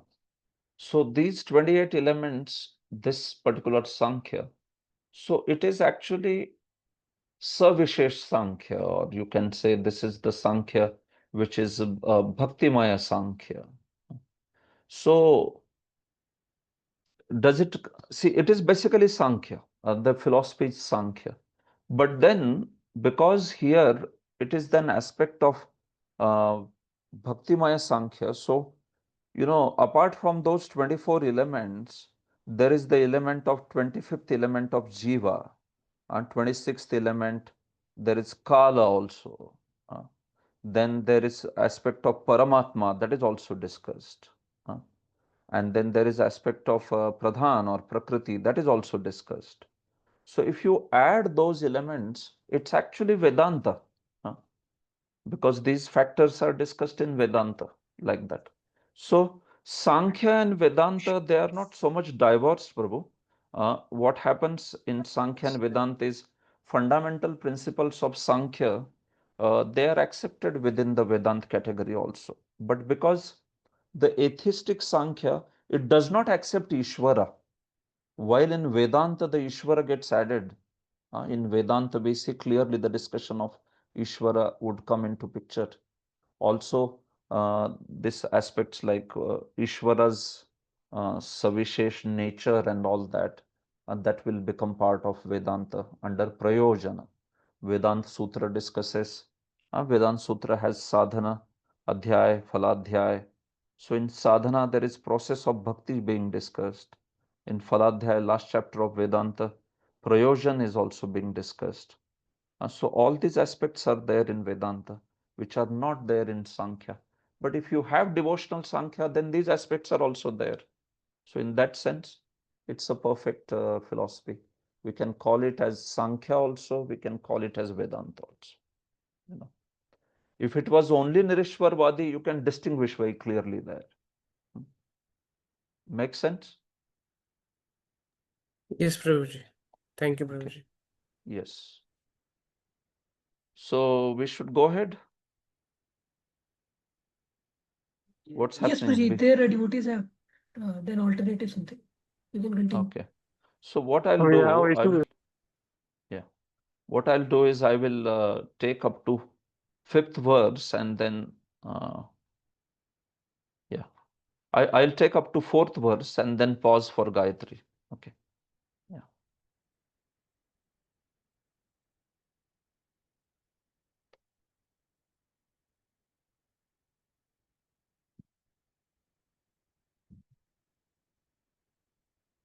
All right. So Prabhupada spoke about how transcendental subject matter is very, very fresh.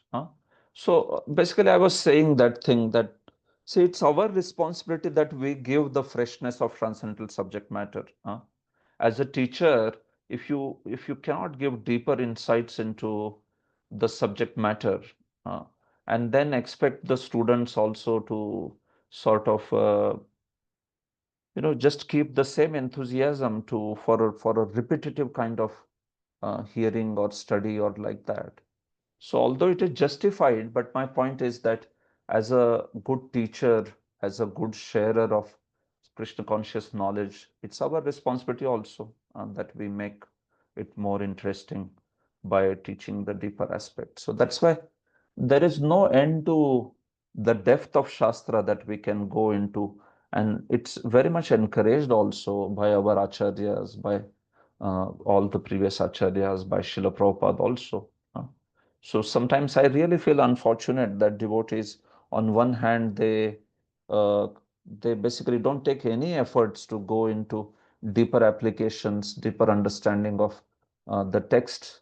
And on the other hand, we also want the students to keep enthusiasm for studying. How will that work? It won't work in that fashion. So the more we have devotees for years together, if they are studying, so we also take them deeper and deeper and deeper into understanding of Shastra. Some of that will be relevant for preaching. Some of that will not be relevant for preaching, but it will be relevant for their own practice. It will give them a great joy and great depth inside. See, if we go only with the utility of preaching, if we see Shastric knowledge as only useful if we have some way of preaching it, then we are being too fruitive. It's not a good sign, actually. We also have to worry about our own spiritual life, our own practices, our own depth this way. Tomorrow, the whole world may degrade to such an extent where you can't even teach basic truths of Krishna consciousness. So, what are you going to do that time? Not read even the basic truths?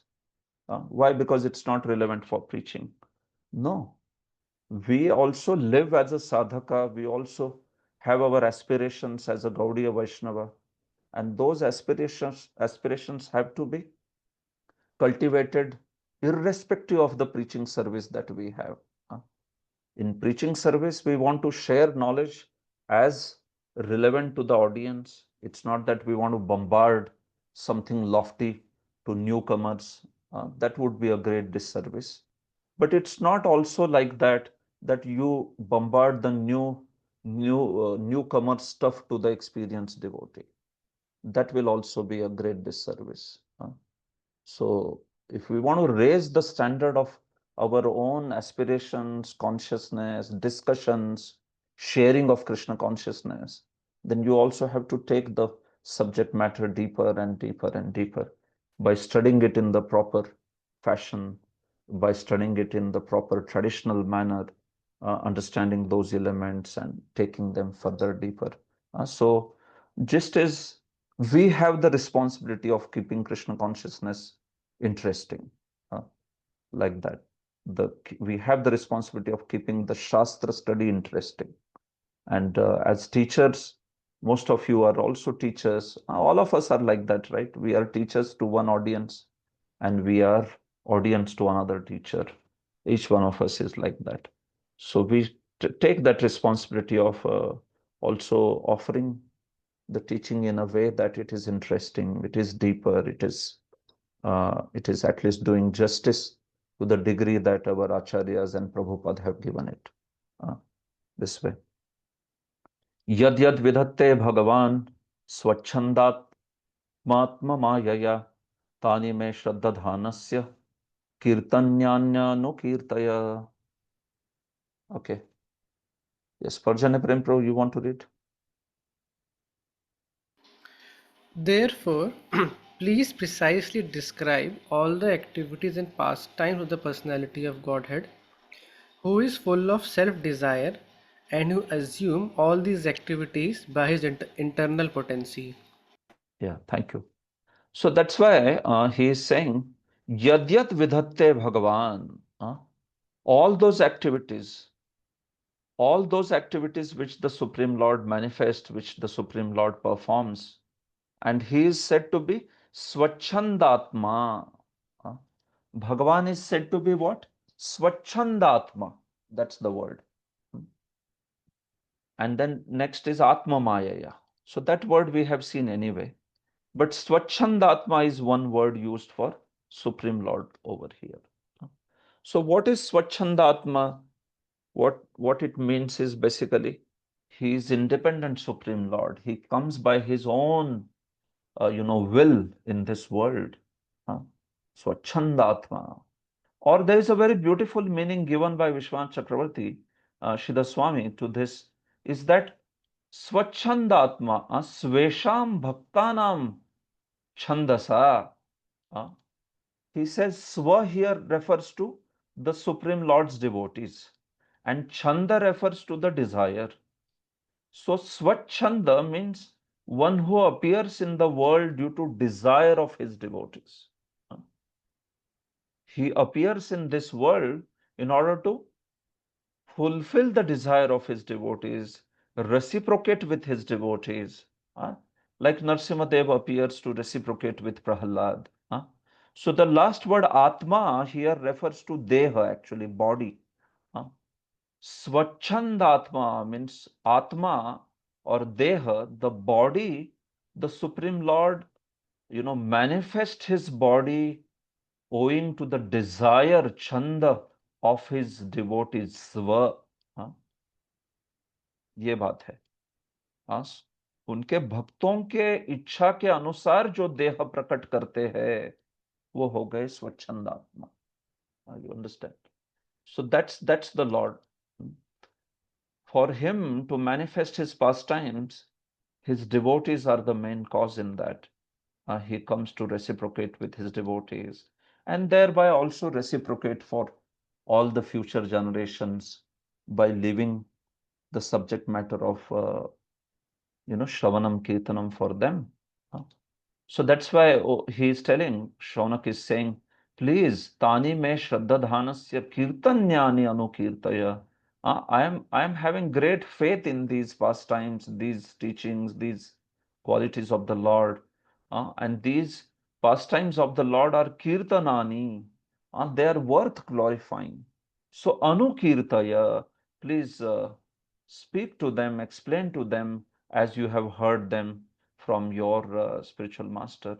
Anukirtaya. See, it's a very important word, right? He's not asking him to just speak, but he is saying Anukirtaya. So Anu has the sense of Anugati. See, whenever the word Anu comes, there are two senses in that. One sense is of constantly. Anu means santatam. Anu means doing something constantly. So please describe it without stoppage. Just go on. Akhandit roop se. That is Anu. And second sense of Anu is also Anugati is there. Meaning what? Please describe in the way that you have heard from your spiritual master.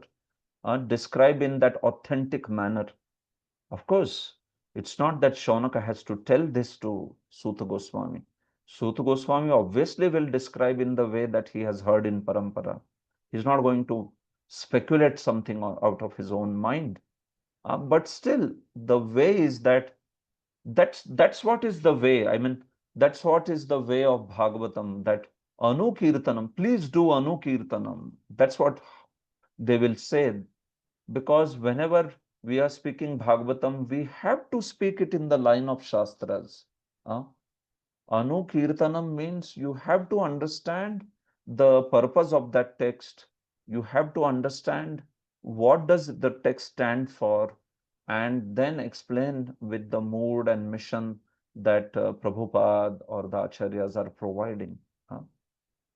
So that is called Anukirtanam. If we just take the text and start giving our own meaning or what is our meditation, well, that meditation may not be very useful because it may be light years away from actual Siddhanta.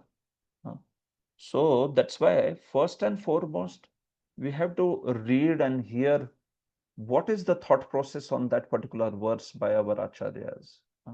These words like Anukirtanam, Anukirtaya, Anu, this word always has that sense of Anusaranam or Anugati, following in the proper Sampradaya,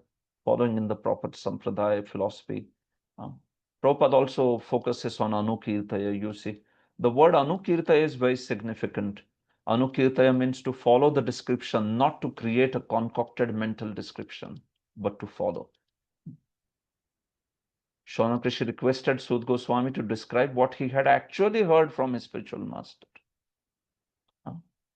So that's what he is saying, that what all activities Kapila Muni did, and especially what were his teachings. Please tell us that. What you heard from your own spiritual master, Srila Shukadev Goswami. Please speak that. So then Suta Goswami became very, very happy. So let's see Suta Goswami. What does he say? These two verses I will take and pause. Suta Uvacha Dvaipayana Sakhastvevam Maitreyo Bhagavanstatha Prahedam Viduram Prita Anvikshikyam Prachoditah. Okay. Jagadishwar Mohan Prabhu, you want to read? Yes, Guruji. Hare Krishna. Hare Krishna. So Sutta Goswami said, the most powerful sage Maitreya was a friend of Vyasadeva. Being encouraged and pleased by Vidura's inquiry about transcendental knowledge, Maitreya spoke as follows. Yeah. So when Sud Goswami heard this, he was reminded that he was speaking about Maitreya and Vidura Samvada. And there also, we see that Maitreya was also addressed by Vidura in the similar fashion. Just as Shaunaka is instigating Suta Goswami to speak, similarly, Evam, in the same manner, Bhagavan Maitreya was also instigated by Vidura. Maitreya is said to be Dvaipayana Sakha. He was a very close friend of Vyasadeva. And Maitreya was also inspired, instigated. He was also, spurred to speak like that by Vidura. So he is saying, just as you are inspiring me to speak, similarly, Vidura also had inspired Maitreya. And then Maitreya spoke these words, being very pleased with Vidura and being inspired to speak in Anvikshiki. Anvikshikyam prachoditaha. Prachoditaha means inspired or inquired into. What did Vidura inquire into? Anvikshiki. So what is Anvikshiki? Basically, Anvikshiki is the science of transcendence. It's Atma Vidya, Brahma Vidya. Basically, science of devotional service, you can say. Transcendental subject matter is known as Anvikshiki. So there are four departments of knowledge that Chanakya also speaks. And these are like traditional departments of knowledge. Even Brahmaji received this four departments of knowledge when Lord, in the beginning of creation, revealed everything to Brahma. So what are they? So these four are there. Trayi. Trayi. Then second is Varta. Then third is Dandaniti. And fourth is Anvikshiki.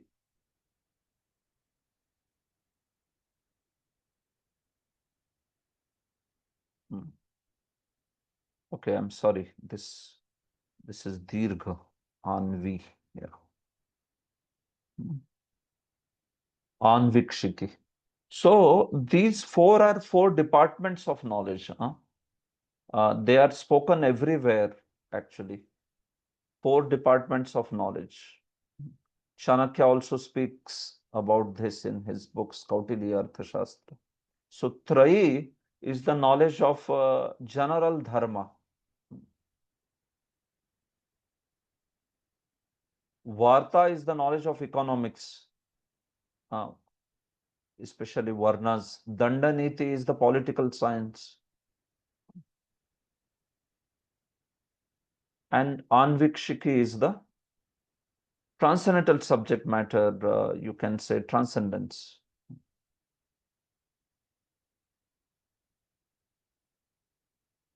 So these are very important four subject matters of knowledge. Even Brahma himself was revealed by all this knowledge in the beginning. So in today's day and time, they don't want to discuss Trayi and they don't want to discuss also Anvikshiki. They only want to discuss Varta and Dandaniti. You see today's day and time, whatever goes on in the name of political science or this is what they are interested into. But previously, this also was taught. Even Chanakya himself, as a great moralist, he says every resident should be taught into general dharma, in which the Vedic dharma is there. So ashram aspect is getting covered here. Then there is Varta, where Varna gets covered, the knowledge of Varna. And then this, especially this aspect of transcendence, this is very, very important because this is talking about the Supreme Lord and the goal of life. Either it is talking about moksha or it is talking about prema. Otherwise, economics, political science, it is only talking about aspects of Varna. And general Dharma is talking about ashram duties. So Trayi Varta Danda Nitya and Anvikshiki. So this Anvikshiki also is a very important subject matter, which has to be taught actually this way. So here we are speaking Anvikshiki, Anvikshikyam.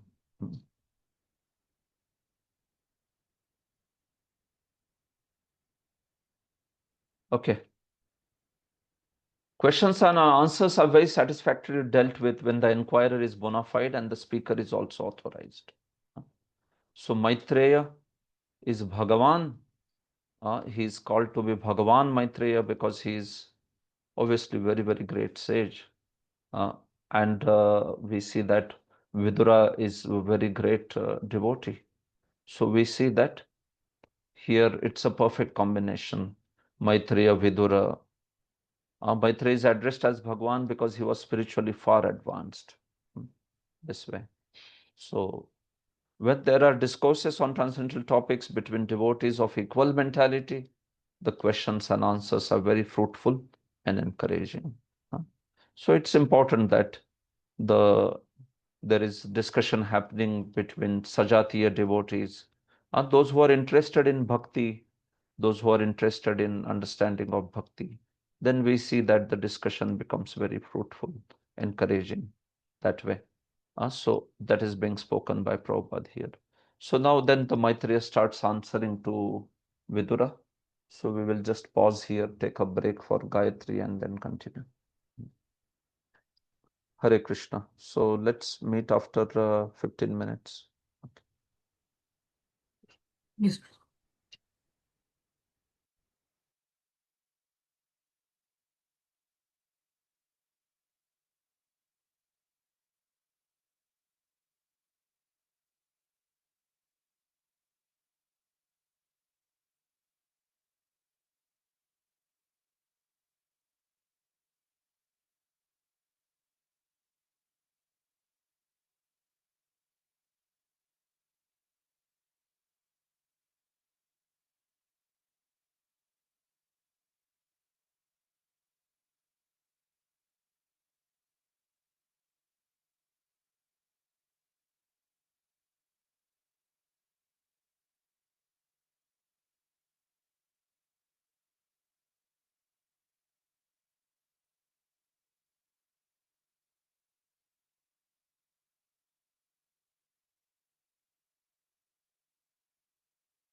Hare Krishna, Krishna Krishna, Hare Hare, Hare Rama, Rama Rama, Hare Hare.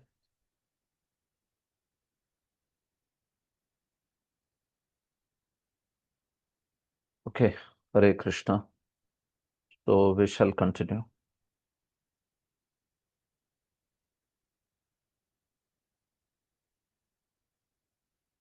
Text 5. Maitreya Uvacha. Pitari prasthite ranyam matuhu priya chikirshaya tasmin bindu sare vatsid bhagavan kapila kila. Okay.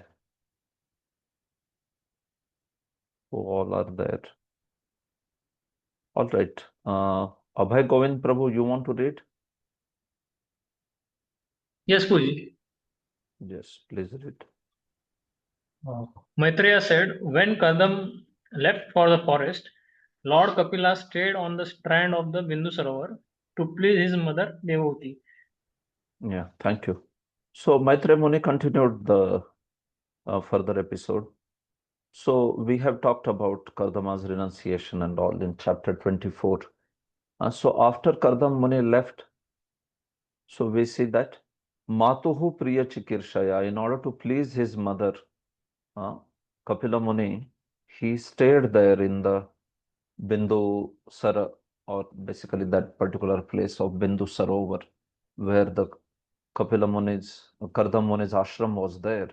So Bhagavan Kapila, he continued to stay there, and he was a very small child, so he continued there and performed many pastimes to please his mother Devahuti. So that's what is mentioned. Prabhupada says, in the absence of the father, it is the duty of grown son to take charge of his mother and serve her to the best of his ability. So Kardam Muni left, and then we see that Kapila Muni, he, as responsible son of his father, he started staying with mother and taking care of her. Although, of course, initially we see that Kapila was small, he was infant, and then Mother Devahuti, she took care of him. And then when Kapila became of a childhood age, he completed 5 years or so, then we see that Kapila Muni, then he takes that role of a teacher or instructor for Mother Devahuti this way. So anyway, Prabhupada just speaks about that aspect of how one should not stay lifelong in Grahasthashram, but one should move on to the Vanaprasthashram. So Mother Devahuti, now she wanted to hear from his son the Atma Tattva, and then thus achieve perfection of his life, of her life. Because Kardam Muni, we know that he had already declared that as soon as Kapila would be born, then Kardama Muni would just pursue the path of transcendence. He would not stay in Grahasthashram.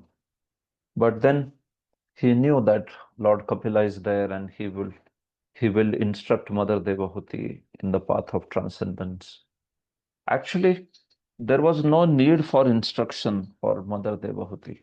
Jiva Goswami, Vishwanath Chakravarti, both of them, they say that she is the mother of Kapila. So she already has, perfection. In fact, Kapila has her son. So she already has achieved all perfection of love of Godhead. So it's just her medium through which the teachings are being given for conditioned souls. All these questions basically, Kapila, although Mother Devahuti is asking very genuinely because she considers herself to be ignorant and she wants to know all these truths, but we see that Jiva Goswami mentions there that it's all for actually the listeners or the readers of Bhagavatam, not so much for her. And that's why hearing her questions, Kapila smiled also, because he thought, why is mother asking all these things? She is aware of all these truths. But okay, for the sake of others, I will speak. I will answer. So sometimes some commentators on this section, they give commentaries as if like Mother Devahuti is in illusion or is in ignorance, and then she is asking for the sake of her own enlightenment. Those sort of commentaries also, some of them have written some meaning, some commentators which are not very bona fide. But then that is not the proper approach. We see that, yes, Acharyas especially, they say that Devahuti was already liberated. She was mother of the Lord. She had love for Godhead already. Tamasinama karmanam tattvamargagra darshanam swasutam devahutyah dhatuhu samsmarati vachah. Okay. Maybe we will do like this. I will ask a devotee to read, and then some 5-6 verses he can read, and then I will ask next one to read, like that. Okay.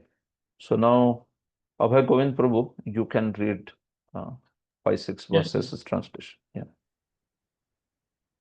When Kapila, who could show her the ultimate goal of the absolute truth, was sitting leisurely before her, Devahuti remembered the words Brahma had spoken to her, and she therefore began to question Kapil as follows.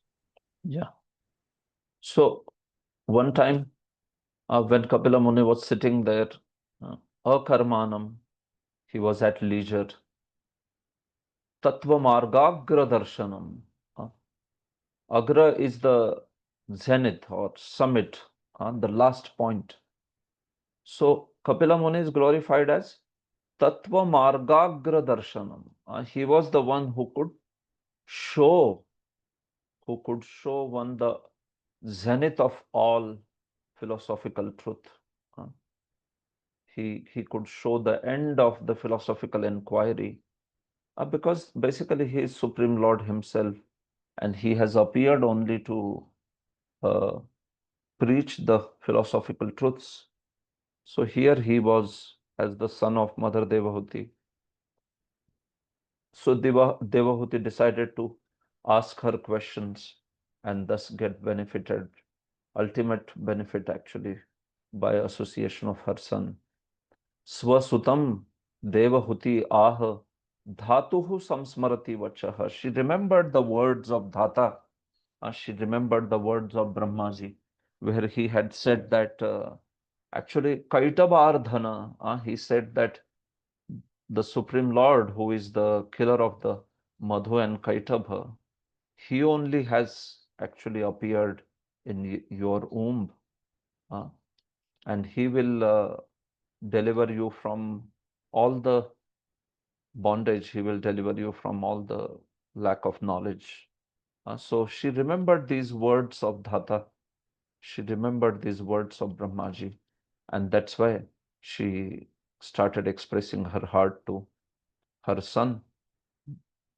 Devahutiruvacha nirvinnanitaram bhuman asadindriya tarshanat yena sambhavya manena prapannandham tama prabho. Yes, Prabhu. Devahuti said, I am very sick of the disturbance caused by my material senses. For because of this sense disturbance, my Lord, I have fallen into the abyss of Ignorance. Yes. So Devahuti said, so Devahuti is now submitting her inquiries to Kapila. So first she described her own condition, Dainya, how she is caught up in this ignorance network of illusion. And so she is seeking from Kapila the freedom from this bondage and bhakti at his lotus feet. So Devahuti said, Asad Indriya Tarshanad. Asat Indriya Tarshanat. Because of trying to fulfill the desires of mind and senses, which are actually Asat Indriya. These senses are false, or these senses are not taking you to the right path, right? They are taking you to the wrong path of sense enjoyment. So that's why they are said to be Asat Indriya. These are not the real senses. The real senses actually the real, transcendental body, there one wants to serve the Supreme Lord. One doesn't want enjoyment for one's own sake. So Sadindriya and Asatindriya. What would be Sadindriya? The senses which are directing us to the Supreme Lord, and especially all the more the senses which are eternal, the senses in the spiritual body. That would be Sadindriya. But Asadindriya Tarshana, these material senses, what is happening? They are constantly agitated with their demands. The eyes want to see something beautiful, ears want to hear something melodious, tongue wants to taste something that is delicious. Similarly, nose, similarly, the sense of touch. So that is tarshan, that agitation, that desire to procure the objects of sense gratification. So because of that, she is saying, Nirvinna Nitaram. Actually, I am tired of this desires of mind and senses for sense enjoyment. I am disgusted, I am tired, Nirvinna. Nirvinna is one who is just so much tired and satiated that one does not want it now. Disgusted with it. So, oh my Lord, Bhuman, because of this constant agitation of the mind and senses and the material desires, actually I have become Shranta, I have become tired, I have become disgusted. Yena sambhavya manena. In fact, all my life I tried to, fulfill those aspirations of material desires, and because of that, what has happened? Prapanna andham tamah prabho. I have practically become blinded by, I have become blinded by the ignorance. Prapanna andham tamah. It's like I have fallen into this ditch of uh, darkness, the ignorant darkness. So, sambhavyamanena, because I always fulfill the desires of the senses. So you see, now I have fallen myself into an abyss of ignorance. Prabhupada says, abyss is a bottomless hole, uh, a hole where you can't find the bottom. You go deep, deep, deep, deep, deeper. Even if you go very deep, still you don't find the end. So that is called abyss. So Prabhupada has used that word, ignorance. The darkness is like that. How much fallen one will become, there is no limit to that. One will just go on becoming extremely wretched or fallen kind of life one may be leading. So she is saying that all my life I just tried to fulfill the material desires, and because of that now I have become extremely tired, my Lord. Uh, because of trying to fulfill those desires, I have become bound in this perpetual ignorance, this such a great abyss of ignorance I have fallen into. So that's the nature of senses, no? More one tries to fulfill their demands, we see that more one becomes frustrated, more one becomes agitated, and one is never satisfied. Kamadinam katina katidha palita durnidesha. Tesham jata mai na karuna na trapa no pashanti. This famous prayer of a Vaishnava where he says that these masters of kama, krodha, and all of them, they are such bad masters. Because in this world, if you serve a master, they will be satisfied. At least sometime they will be satisfied. At least once they will be satisfied. But Kama, Krodha, and all these masters, lust, anger, greed, envy, illusion, they are such bad masters, it is said, that they are never satisfied. Palita Durnitesha. Although I have followed their bad orders always, meaning always I tried to fulfill my karma, fulfill my, lobha, or try to fulfill demands of anger or whatever. So, but they are such bad masters that they have no mercy for me. They are never pacified. They again want more service. They are shameless. No tripa, no pashanti, no karuna. They don't have any mercy also for me. Okay, I have been fulfilling my lust for all this time. So now the lust leaves you.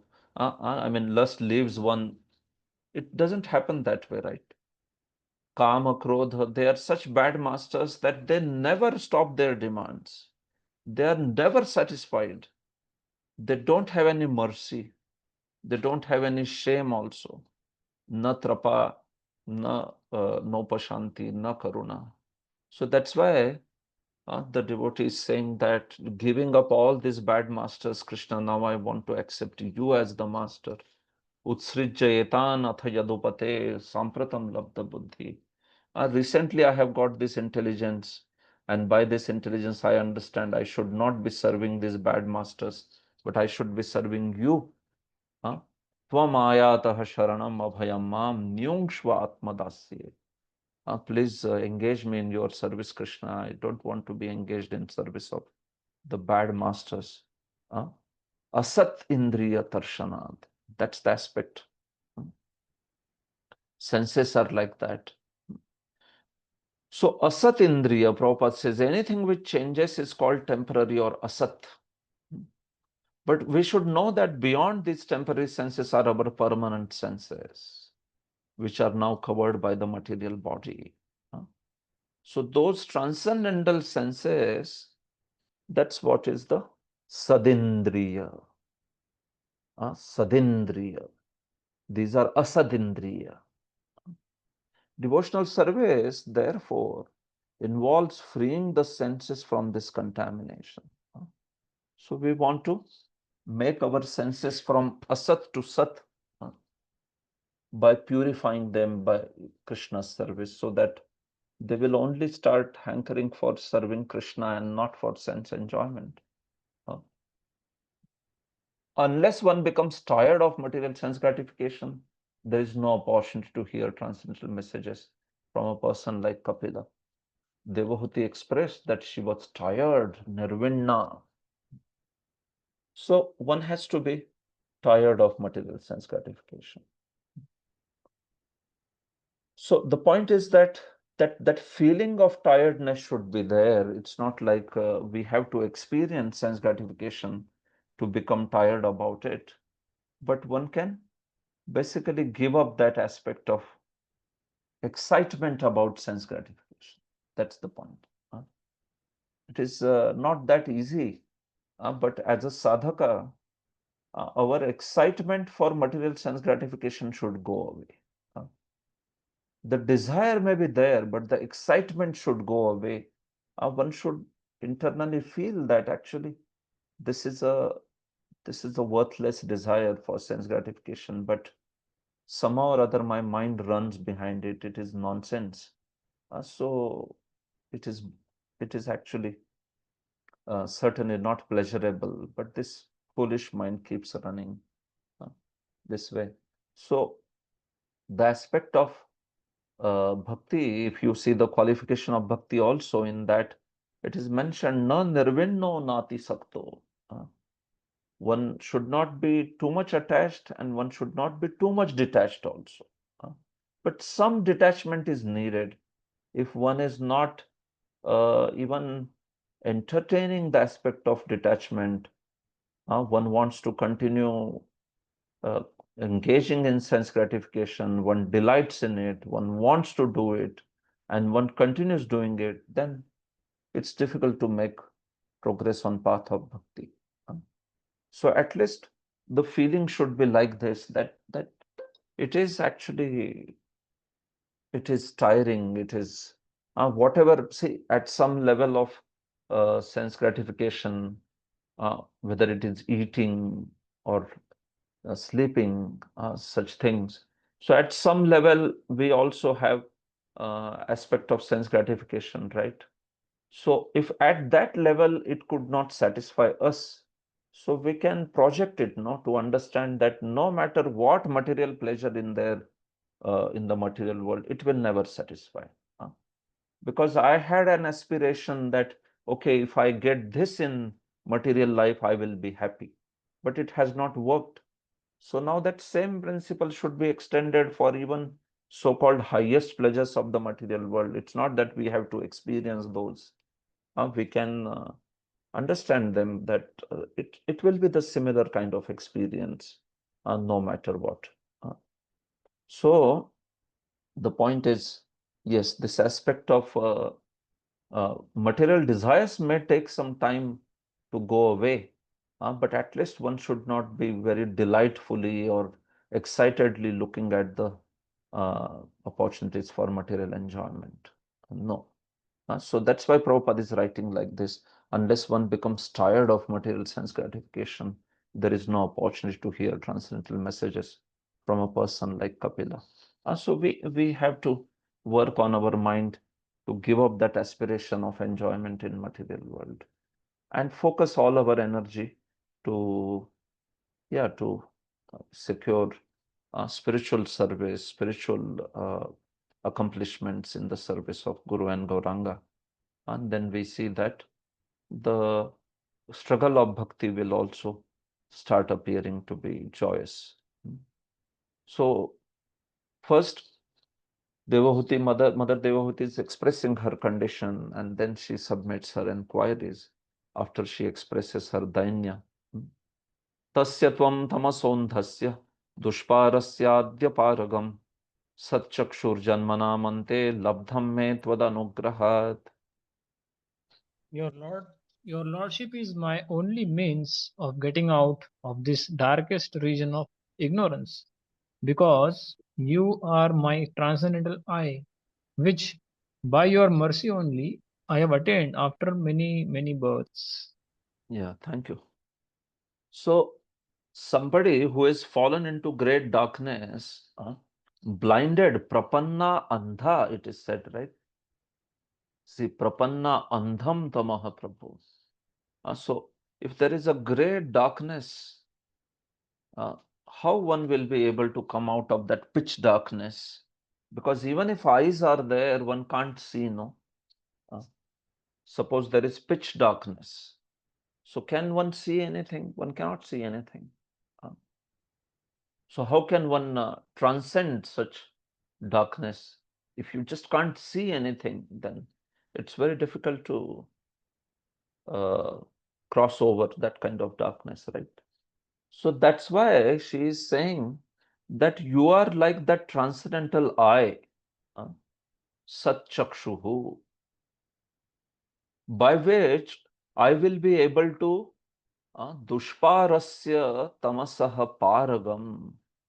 You are like that transcendental eye, which is actually going to take me across this ocean of ignorance, this blind darkness, which is so much difficult to cross over.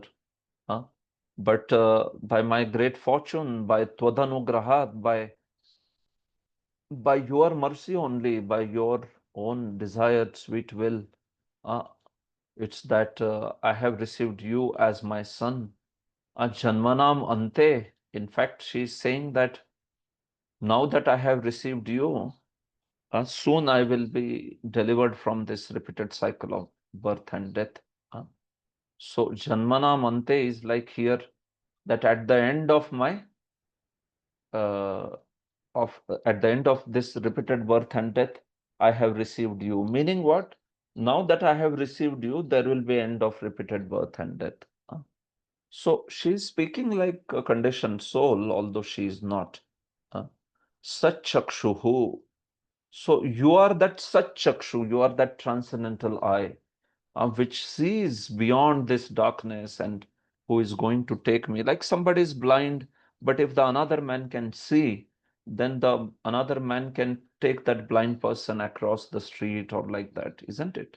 So similarly, she is saying, although I am blinded by all ignorance and tamoguna, but you are like my transcendental eye, so you will take me across the ocean of ignorance that I am in. And this is also by your mercy only, tadvanugrahat, and by your own mercy that you have appeared actually to take me out of this transcendent, take me out of this material ignorance in this way. This verse is very instructive since it indicates the relationship between spiritual master and the disciple. Prabhupada says that this verse is showing actually the mood of a disciple towards spiritual master, right? Om Ajnanatimirandhasya Jnananjana Shalakaya Chakshurunmilitam Yena Tasmai Shri Guruve Namah. We pray this. So here, what is mentioned is Guru by Jnananjana Shalaka opens up the eyes of the disciple. That's the meaning of this Mangalacharan verse that we see. And sometimes one may not precisely understand the verse. You know, what is the meaning of this verse actually? Shalaka is one long tube-like instrument that is called Shalaka. And by that Shalaka, what does the ophthalmologist do? Traditionally, in the traditional sense of the term, Netradnya, one who is an ophthalmologist, he uses that long tube Shalaka to administer anjana, to administer some ointment called anjana. What that anjana does is, that anjana cures the disease of the eyes.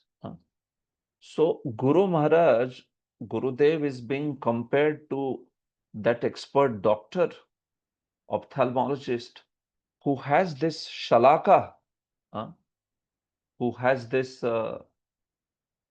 instrument.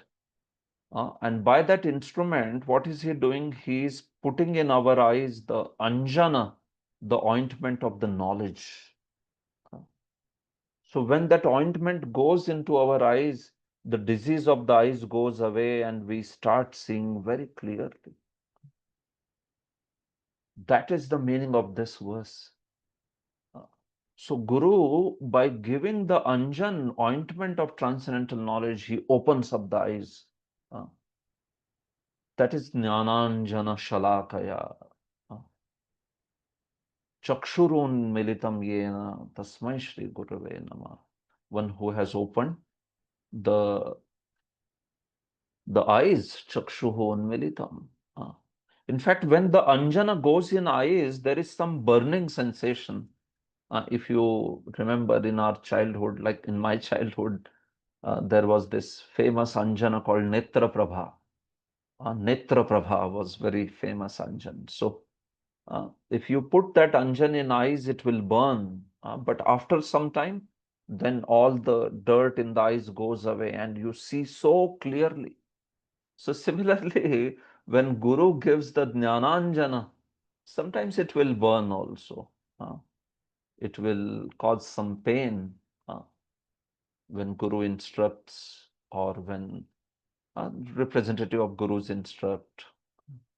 So sometimes there is pain also, right? Because of our own conditioning nature. But then we start seeing clearly. The anjana will take away all the contamination, it will cure the disease, and it will show you clearly the picture, what is the scene, whatever is the scene. So similarly, the Guru's words, the Shiksha Guru's words, we see that it is a Jnananjana that will start helping us to see very clearly transcendental subject. We see that with that angle, with that understanding, we start seeing the whole world and our own attitude very clearly. So that's why it's important that Guru has been compared to that expert Netradnya, expert ophthalmologist, or here Mother Devahuti is comparing Kapila Muni to be like that such chakshu, transcendental eye, with which one will be able to cross the ocean of samsara. The spiritual master is therefore worshipped as one who delivers the disciple from the mire of ignorance with the light of torch of knowledge. The word paragam is very significant. Paragam refers to one who can take the disciple to other side. This side is conditioned life. The other side is the life of freedom. The spiritual master takes the disciple to the other side by opening his eyes with knowledge, like that. So this is how we see that the spiritual master, that role Mother Devahuti is glorifying by saying to her son that you are like that transcendental eye.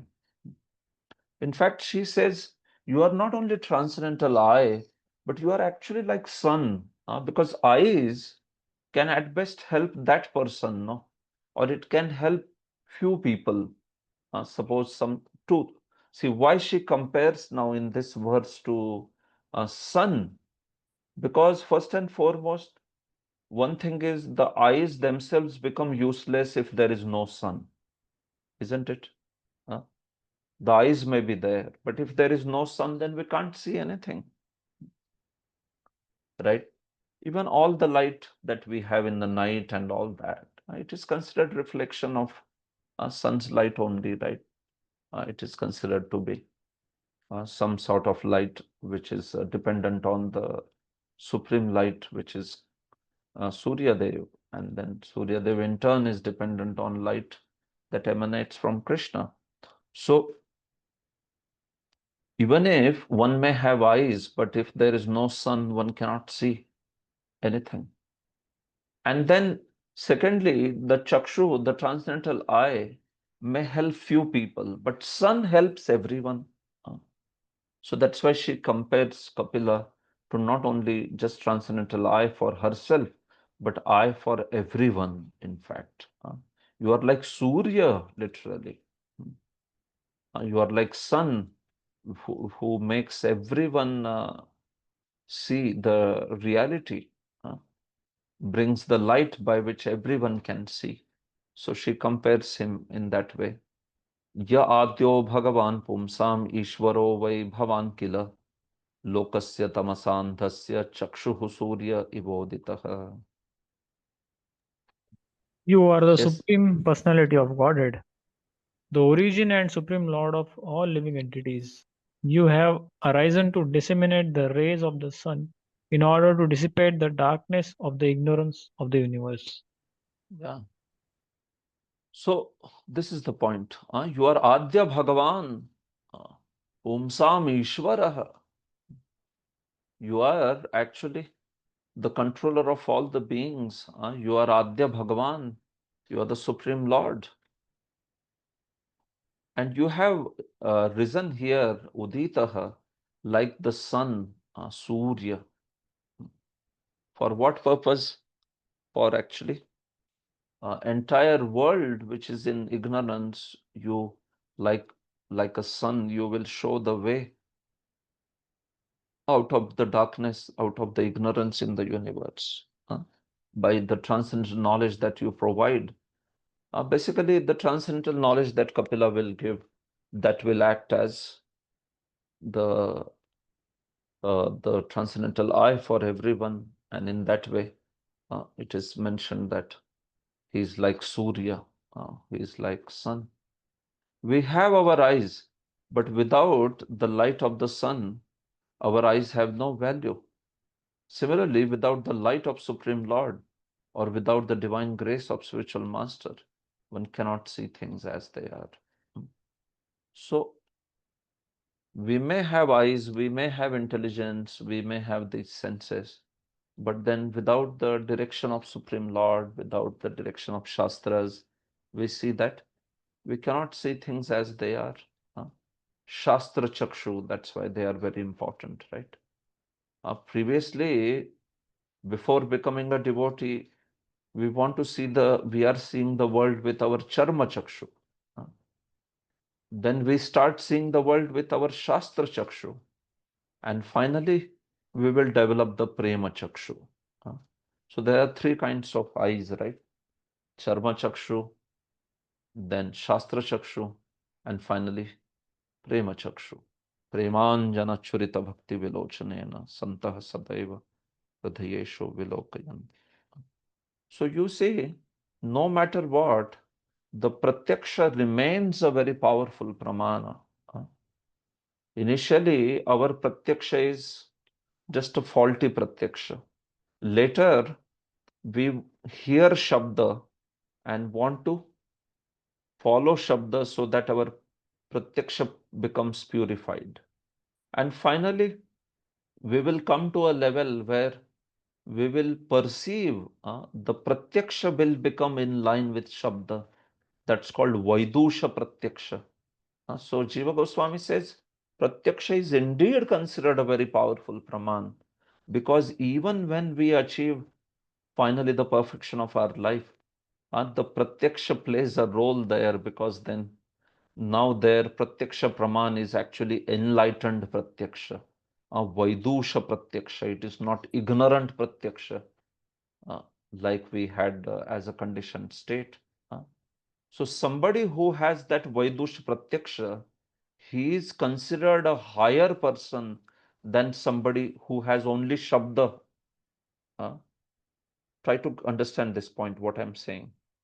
I'm saying first is ignorant person who does not have any proper perception, a completely ignorant pratyaksha. He does not know any Shabda Praman. From there, one comes to a level where one hears the Shabda Praman, but he has not yet developed the eyes to see what Shastra is saying. We can hear about Krishna's transcendental form, but can we see the transcendental form of Krishna? We have not become that purified. We cannot. But when we come to the level where we can see the form of Krishna now, Harer Madhuryanubhava, Darshana, those stages. So what has happened now? Our pratyaksha became also in line with the shabda. So that's considered highest. So somebody who has his pratyaksha along with shabda, that person is considered higher than somebody who has only shabda praman. But he has not yet developed those purified senses by which there is proper perception. You understand? So what I'm trying to say is, yes, our mind and senses that we have, certainly they are very powerful, and they are very powerful praman. But yes, by practicing Shabda, when mind and senses become purified to perceive the Supreme, that's considered to be the highest realization. This way. So, that's why Devahuti is comparing the Lord to sun. It's not that you will help only me cross over, but you will help everyone cross over, like sun. Because of sun only everyone can see. So these are now her specific inquiries, text 10 and 11. Atha me deva sammoham apakrashtum tvamarhasi yo vagraho ham meti etatsmin yojitastvaya. Yes, Prabhu. Prabhuji, I've read 5 slokas. Okay. Yeah, someone else can read now.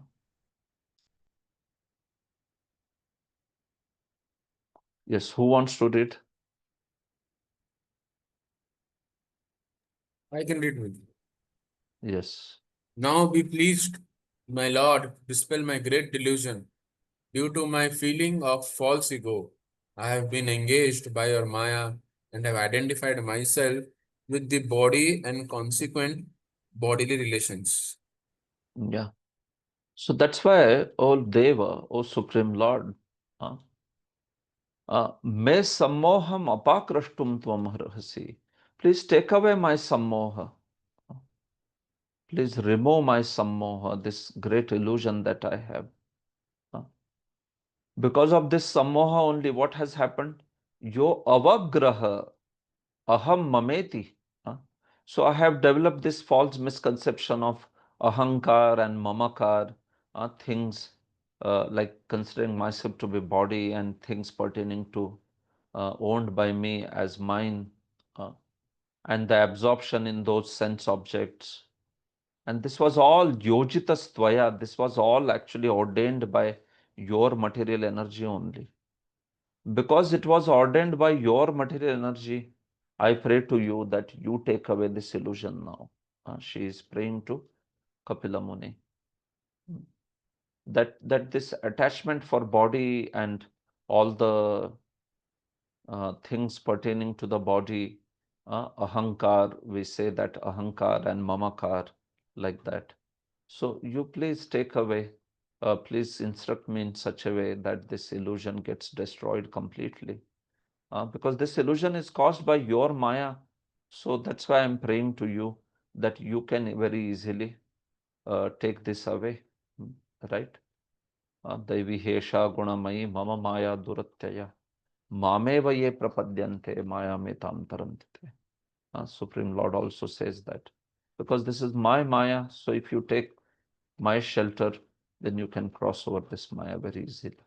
So Mother Devahuti is also speaking in the similar manner. Devahuti has stated that false identification of the body with the self and attachment for possessions, ahankar and mamakar, they are also under the direction of the Lord. Of the Lord means Lord's material energy. Does this mean that the Lord discriminates by engaging one in his devotional service and another in sense gratification? If that were true, it would be an incongruity on the part of Supreme Lord, but that is not the actual fact. Prabhupada is saying, he's speaking on that yojita tvaya, that word, this one, tvaya yojita, that he is saying that is Lord partial, that somebody is engaged in his devotional service, somebody in sense gratification? No. It's all by living entities' desire, right? As living entities approach him, ye yathamam prapadyante tans tathaiva bhajami. He accordingly reciprocates. If anyone wants to forget him and enjoy this material world, he gives him full facility. Not directly, but through the agency of his material potency. So that's why Devahuti is saying, my engagement in sense gratification was also due to you. Due to you means due to your material energy. Now kindly get me free from this entanglement. So in this way.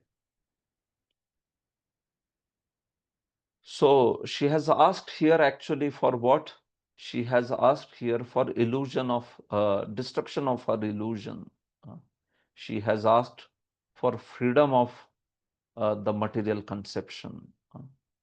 So this is the point actually. She is asking for mokshopaya. She is asking for freedom from the material bondage. What are the means to gain freedom from the material bondage? You understand? So she is asking in that way the paths of the freedom from material bondage.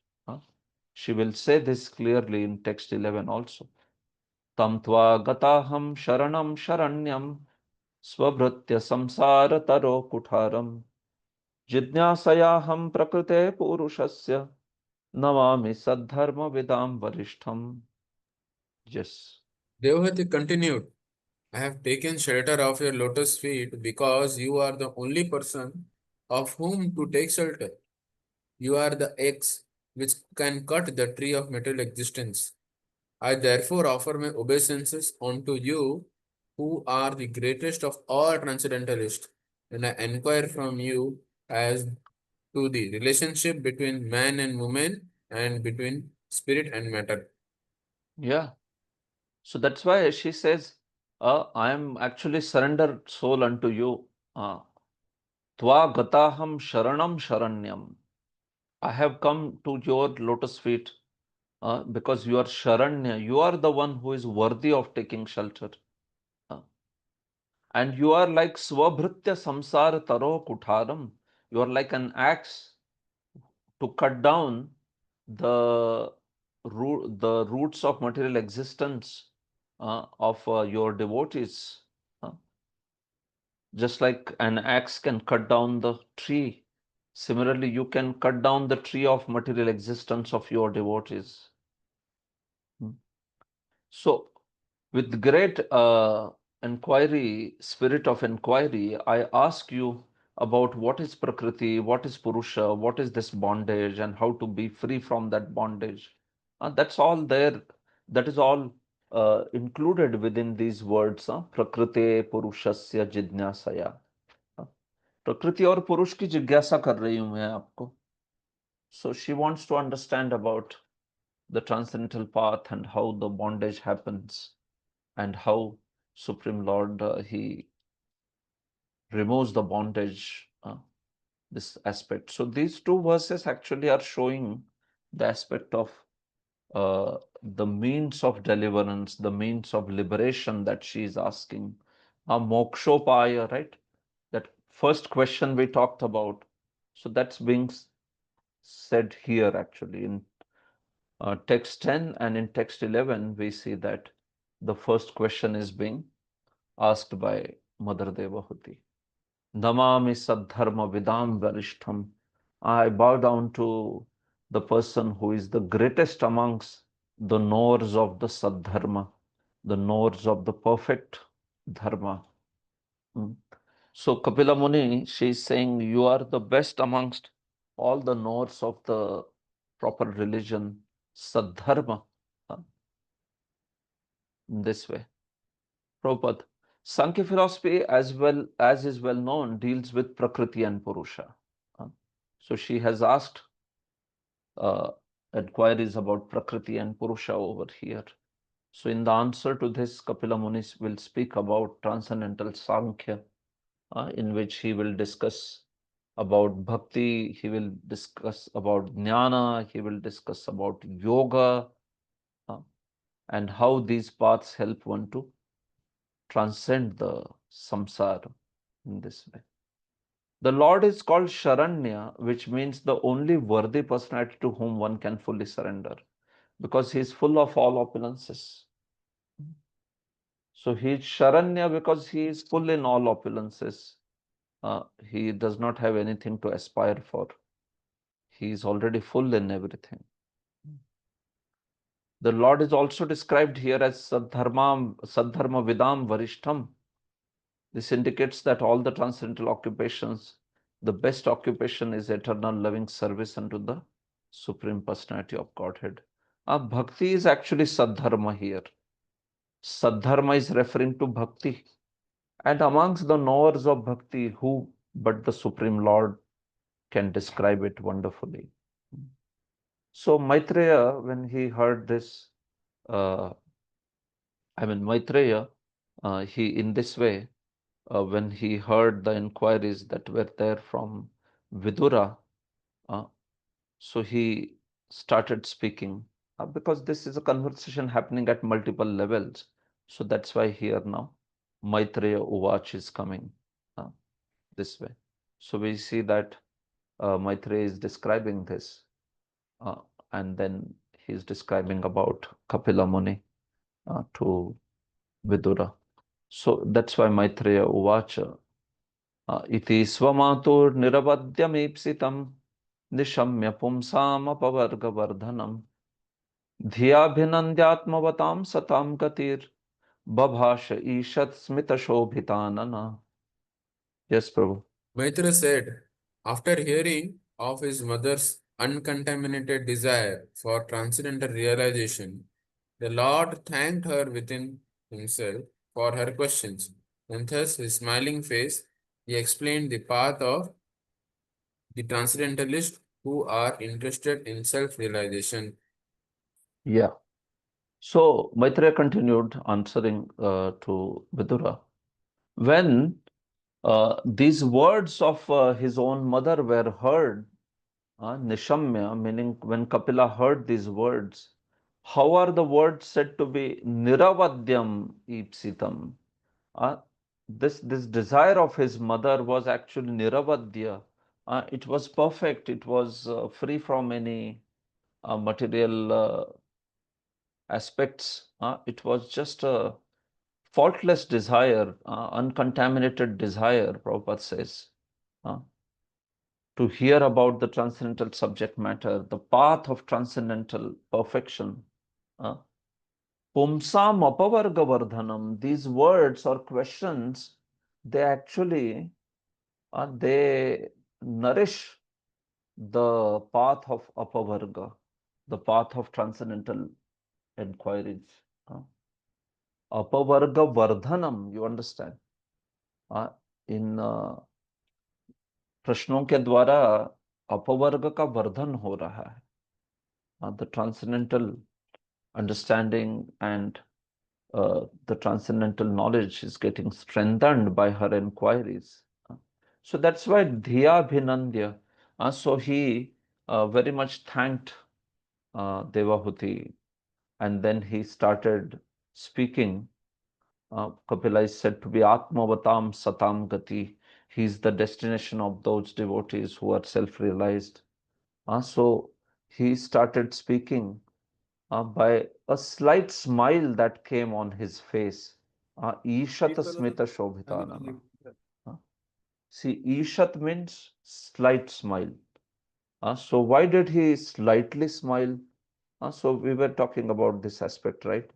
Jiva Goswami or Vishwanath Chakravarti, they explain that why did Lord slightly smile? It is similar to when Arjuna also became quiet, then we see that Prahasanniva Bharata.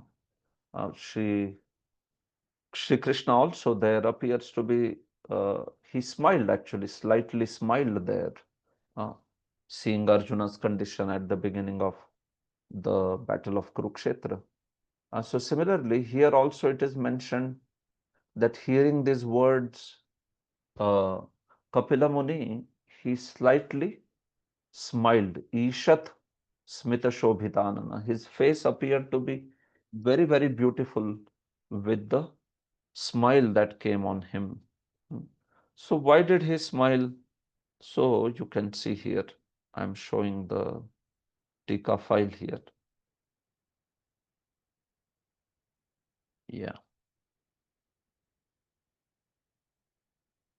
Yes. So he says that Asyaitu, here, Asyaitu madbhaktyakhyam param sukhamapi dasyami iti smita tatparyam. So although she has understood about, although she has asked about the means of deliverance, so I will not just speak about liberation, but I will speak to her about bhakti, my transcendental bhakti, and thus I will bestow upon her great happiness. And that's why Lord smiled. Although she is asking questions about deliverance from bondage and all, Lord thought that I will speak about the aspect of bhakti and please her. Vishwanath Chakravarti also says this. In fact, Vishwanath Chakravarti says that why did Lord smile here? Because he says, Mama Parameshwarasya Tvam Mata Bhavasi Tavapi Kaha Samsaro. You are actually my mother. I am Parameshwar and you are my mother. So what samsar can touch you? Tavapi kaha samsaro. Is there any samsar, repeated birth and death for Mother Devahuti? No question, right? She is mother of Supreme Lord. Bhavatu tadapi tvam lakshikritya. So he says that, okay, you will not have obviously any samsar, any repeated birth and death, but still making you the object, what I will do is, lokan uddhartum kimapi upadishami. In order to do uddhar of the people, in order to deliver the people, I will instruct something. Although you don't need it. You are my mother, Parameshwar's Mata. So आपका क्या संसार है? आपके लिए तो कोई संसार नहीं. तो भी आपको लक्ष्य करके मैं इन अन्य लोगों का उद्धार करने के लिए कुछ कहूंगा. Like that he thought, and that's why it is said he smiled in this way. Prabhupada.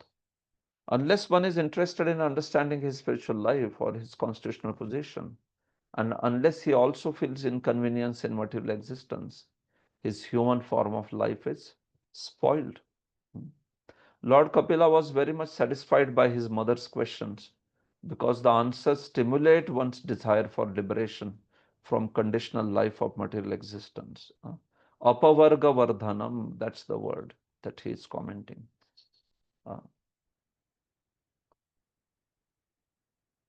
All right, so that's it. So now Lord starts answering the questions. So I think we can pause here for today.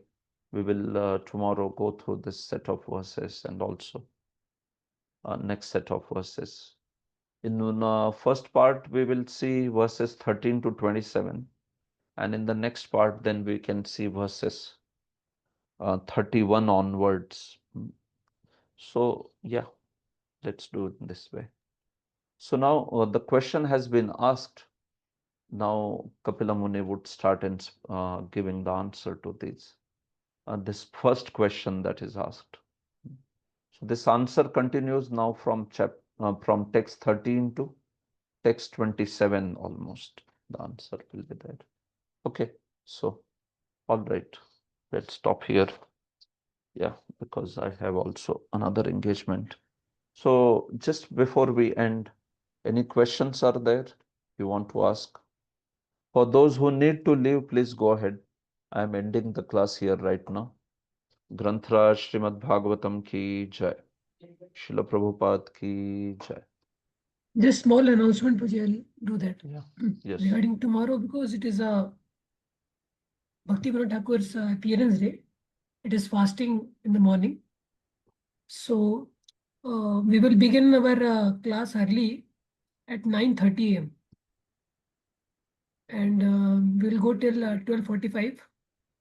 So devotees can come in that period. And so that there will be lunch prasadam. So after 12:45, they can take prasadam. Is that fine for all devotees? Anybody any concern?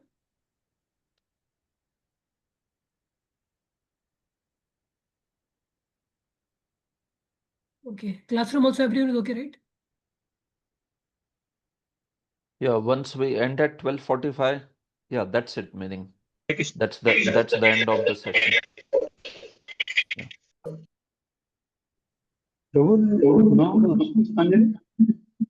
Eco हो रहा है okay एक mic use कीजिए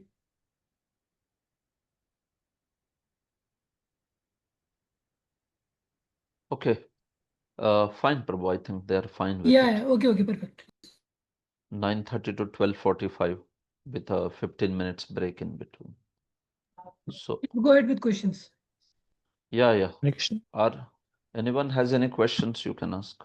Prabhuji, here Sharanyam means our mother devotee is telling that I have taken shelter of you. Now you please instruct. So we many time we also pray or we hear or take shelter of Lord, and we also say sometimes I have taken shelter. So what exactly does that mean, that taking shelter means? Yeah, That we have always supposed to have, but is correct. specifically devotee is telling that I am troubling. I am troubled by the senses and all, and now I have taken your shelter. Yeah. So taking shelter is Prabhu accepting that particular person or spiritual master, or here Supreme Lord is only directly, she's taking shelter because he's acting as her spiritual master also. So taking shelter means that one accepts that person as the sole master, as the person who is his only hope and master, and one is ready to follow the instructions of that personality, ready to take that upadesh and practice it in the life as the highest priority, not some other priorities also are there and then this is also there. No. So Sharanagati is in the sense of one accepts that, yes, I will follow now whatever instructions you give, whatever practice that I have to do, I will follow those. So this sort of nature of Sharanam is shown towards Guru, or it's shown towards Supreme Lord, right? Or also representatives of Guru to that degree, to the degree that we have faith in them, towards them also this is there. But yes, Sharanagati or surrendering basically has that aspect of, that's the only shelter. We will not look for any other shelter, and we will also follow what is told by the person, whatever is the recourse suggested by spiritual master or the devotee. So we will follow that 100%. We will try to follow at least 100%. So there's that aspect in Sharanagati. You don't look for any other recourse in life. Otherwise, sometimes we may sometimes ask someone, or we may have some attitude like, okay, so we have to follow because we are here, so we have to follow. But we don't have that submission internally. We don't feel like this is the only way I can advance. This is the only way. This is the only recourse in my life. There is no other way I can advance except following the instructions of this particular person. So we may be evaluating the person's instructions on our own also. So that's not the attitude of Sharanagati so much this way. Or we may be considering many other options. So, okay, inse bhi sun lete, what is he trying to say? But I already have a lot of option in the mind. So those are the typical attitudes which are antithetical to Sharanagati in that manner. Sharanagati means practically like, yes, that's it. I will follow and I will accept this. So that's why it is also towards specific people. I mean to say, we just can't surrender to anyone and everyone, right? Spiritual master is one person who is like that in our life. So we surrender everything. For us, spiritual master's instructions stand supreme. Now, lower we come, there may be some scope for discussion there. Lower, that okay, we can discuss, okay, if this is okay, or you have some difficulty in practicing a certain thing like that. But the attitude of defiance is not there. Both are problematic. If we have 100% absolute subservience, and if that is expected from us towards every single person in the line of authority, that is impractical. Then it means like every person in that line of authority is our spiritual master. So that is also one extreme. And the other extreme is where we are in defiance only. We just don't want to follow. Anybody apart from spiritual master, we just immediately become rebellious. No, I will not follow. You're not my spiritual master. So I don't care. So there is this system of obedience in bhakti, where the proper representatives of Guru are there. So we remain obedient to them. And we follow those instructions and all. And if we have clarifications, we express. If we have difficulties, we express. And then we may have even suggestions to set right a certain situation that is there. So that's the overall system of counseling or shiksha guru that we have in systems that way.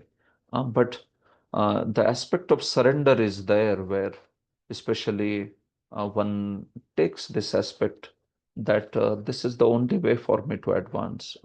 So at least towards spiritual master, a disciple should have that attitude that this is ultimate, final for me. I don't argue here, or I don't sort of start giving difference of opinion. No.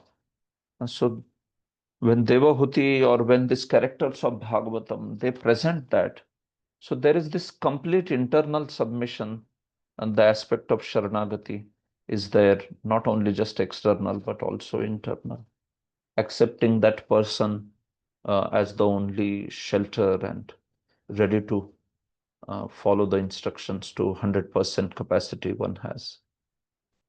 So that is the point, bro. Yes, Guruji. Thank you. Thank you very much, Guruji.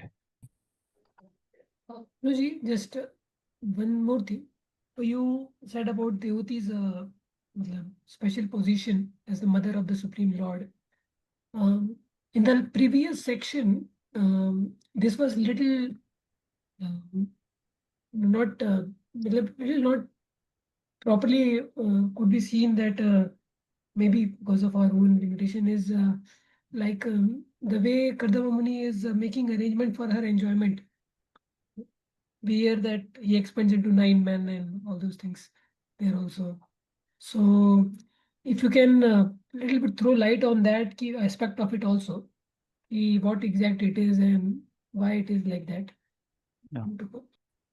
Yeah. So certainly that, a certain aspect of material enjoyment and a certain aspect of becoming showing that nature of material enjoyment, where then she finally starts praying like Nirvana. Like here also she said that I am actually disgusted. I am tired by this senses demands and all that. So through Kardama Muni's section, a certain aspect of Varnashrama is shown also, that the aspect of dharma being followed, and then Devahuti aspiring for all these aspects. So although she is mother of Kapila, so we see that a certain transformation is being shown over there in order to give those instructions to conditioned souls about importance of vairagya, importance of taking up the life like how Kardama Muni himself. See, whole Kardama's desire itself to be a grahastha for some time and then have progeny and all those aspects. That is also discussed in prior section, right? So for Kardama Muni also we see that he was just basically he was a very pure soul, but he wanted to follow the instructions of Brahma and serve Brahma in that manner by creating a progeny or like that. Jiva Goswami in his commentary says Kardama did not have any material desires, absolutely. But he says that, there are two personalities like Narada and Kumaras, and there is somebody like Kardama. So Naradas and Kumaras, they were ready to defy the order of Brahma, while Kardama was actually so kind of soft in his heart that he could not defy the orders of Brahma. Uh, So Jiva Goswami, twice in the commentary, he says that he did not, his heart was amala, it was very pure. But there are sometimes personalities, right? So he was having this personality where he thought that if Brahma is instructing me something, how can I say no to it? Uh, I should do that instruction. I should follow that instruction. And once that is done, then I move ahead for my purpose of self-realization. So that is Gautama's status. And now similar with Devahuti, she shows a sort of Stri Dharma when she is there, when she served Kardama and all that. So a natural aspect of a woman, Stri Dharma, where she wanted to be mother of a child and have that son. So those aspects, they are being shown over there for Mother Devahuti like that. But we see that, yeah, that is to show these aspects. Kardama is also showing that aspect, and here she is also showing that aspect. Shiva Goswami says Kardama uh, could have taken the path like Narada or like Kumaras. Why did he not take? Uh, So he says that's only because of swabhav. He had a particular swabhav. He had a nature where he could not defy the authority's instruction. While Narada and while Kumaras, they are like that. They can. So he says that it is not about one has mala in his heart and another doesn't have mala. It's just two different ways of approaching the instructions of Brahmaji. And both are justified, he says.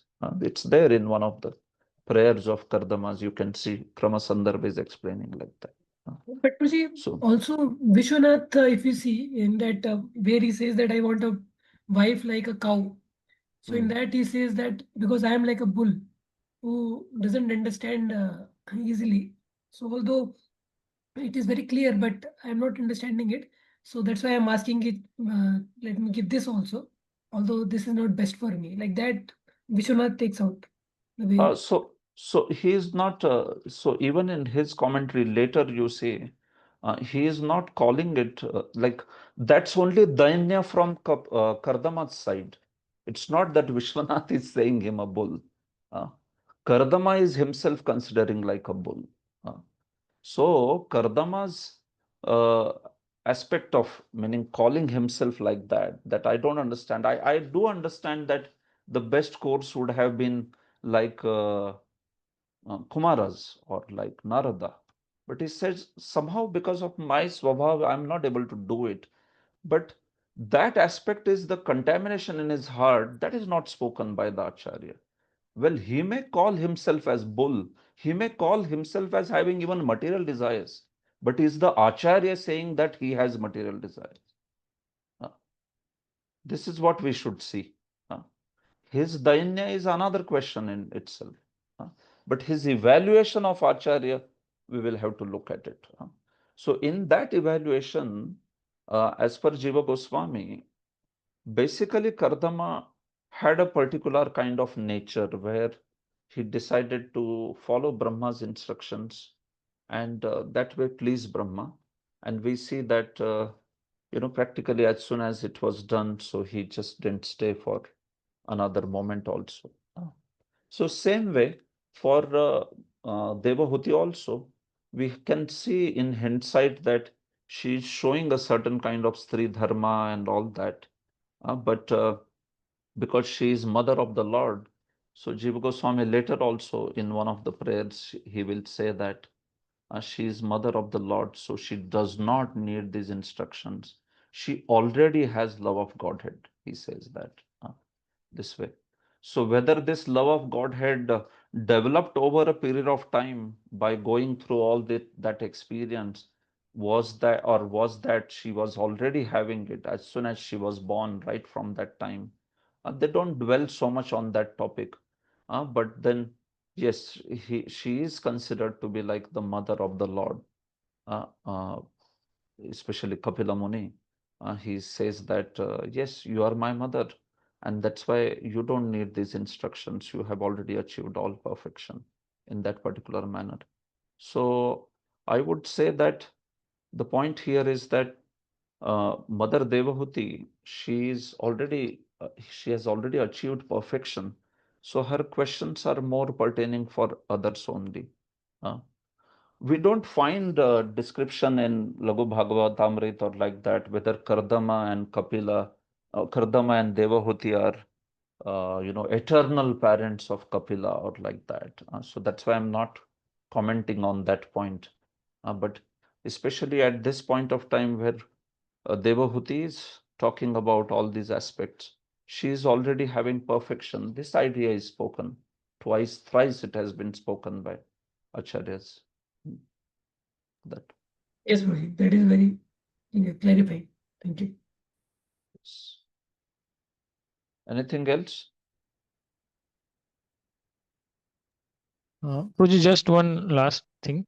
Well, last unit, that question was there that why did Kardama want to enjoy material life in spite of his personally seeing and experiencing the Supreme Lord? So in that purport, Prabhupada writes that not everyone is competent to be liberated from material bondage. It is everyone's duty, therefore, to enjoy according to his present position, but under the direction of the Lord or the Vedas. So here, Prabhupada is means writing this for a general public, means he's not telling about Kardama. Means I felt like that. So Yeah. just wanted to clarify. Yeah. Yes, Prabhu. Hmm. This, I would sometimes, Prabhupada speaks also in such a way that it may appear to be evaluation of a particular character also, right? Like you tell me when in the section of Vritrasur, when Chitraketu Maharaj laughs on this Mother Parvati, Lord Shiva. So there we see that the whole discussion goes on in terms of whether he should have laughed, whether he should not have laughed, whether his attitude was good, attitude was not good. So Prabhupada speaks from all the aspects. As far as the evaluation of Chitraketu laughing is concerned, it is completely under transcendental potency. There is no fault of Chitraketu there at all. This is the Siddhanta. It is being completely orchestrated by Lord's desire. But now, having understood that, so now we are not going to judge Chitraketu. Now we will talk from the aspect of whether it is appropriate for somebody else to do like. So now Prabhupada takes this stand and he starts speaking about, but he should not have laughed. He should have, why was he laughing? Because he should have understood that if the sages are keeping quiet, then he should have also kept quiet, all that. So now this is more from, it's like a lesson for somebody else. As far as Chitraketu is concerned, you just can't speak those things about him because it was divinely inspired laughter. Lord's Chit Shakti is inspiring that, Leela Shakti is inspiring that aspect. So sometimes Prabhupada also may speak in such a way that we may find that the evaluation of a certain individual is done. But you will also have to see it in the context of commentaries, how this is exactly being seen. So Kardama's heart is not being seen as contaminated. If you scrutinizingly read commentaries, especially the sections of prayers you read, Krama Sandarbha and all that. So there 3-4 times Jiva Goswami repeats this point that actually he was pure at heart. Indeed, he was pure. It's just that his way of serving was particular way of serving by following Brahma's instruction. I will do it. Why do you want to do it? Why don't you defy it? No, he doesn't have that nature of defying this way. Okay. Yeah, it's good. Thank you. Okay. Should we stop here now then? Yes, one last thing, but just this coming of Kapil Muni and going of Kardam Muni. Yeah. Means what was the gap between the two? Sometimes we hear that Kardam Muni just gave the son and then he went.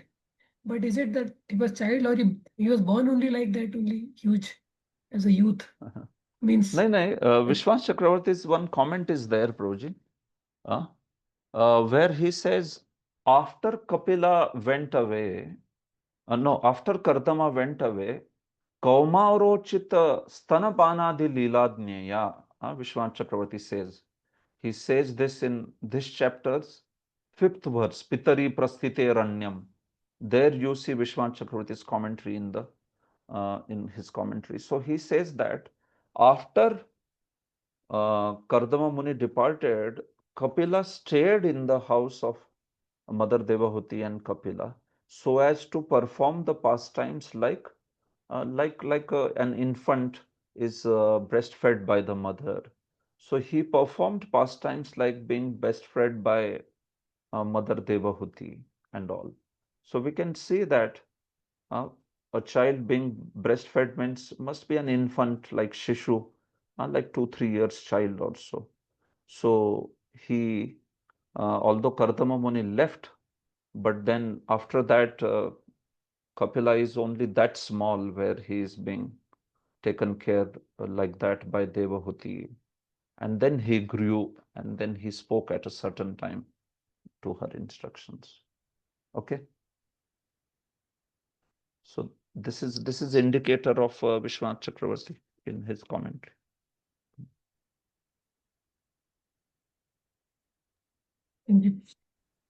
Yes. Okay then, thank you. Granth Raj Srimad Bhagavatam ki jai. Srila Prabhupada ki jai.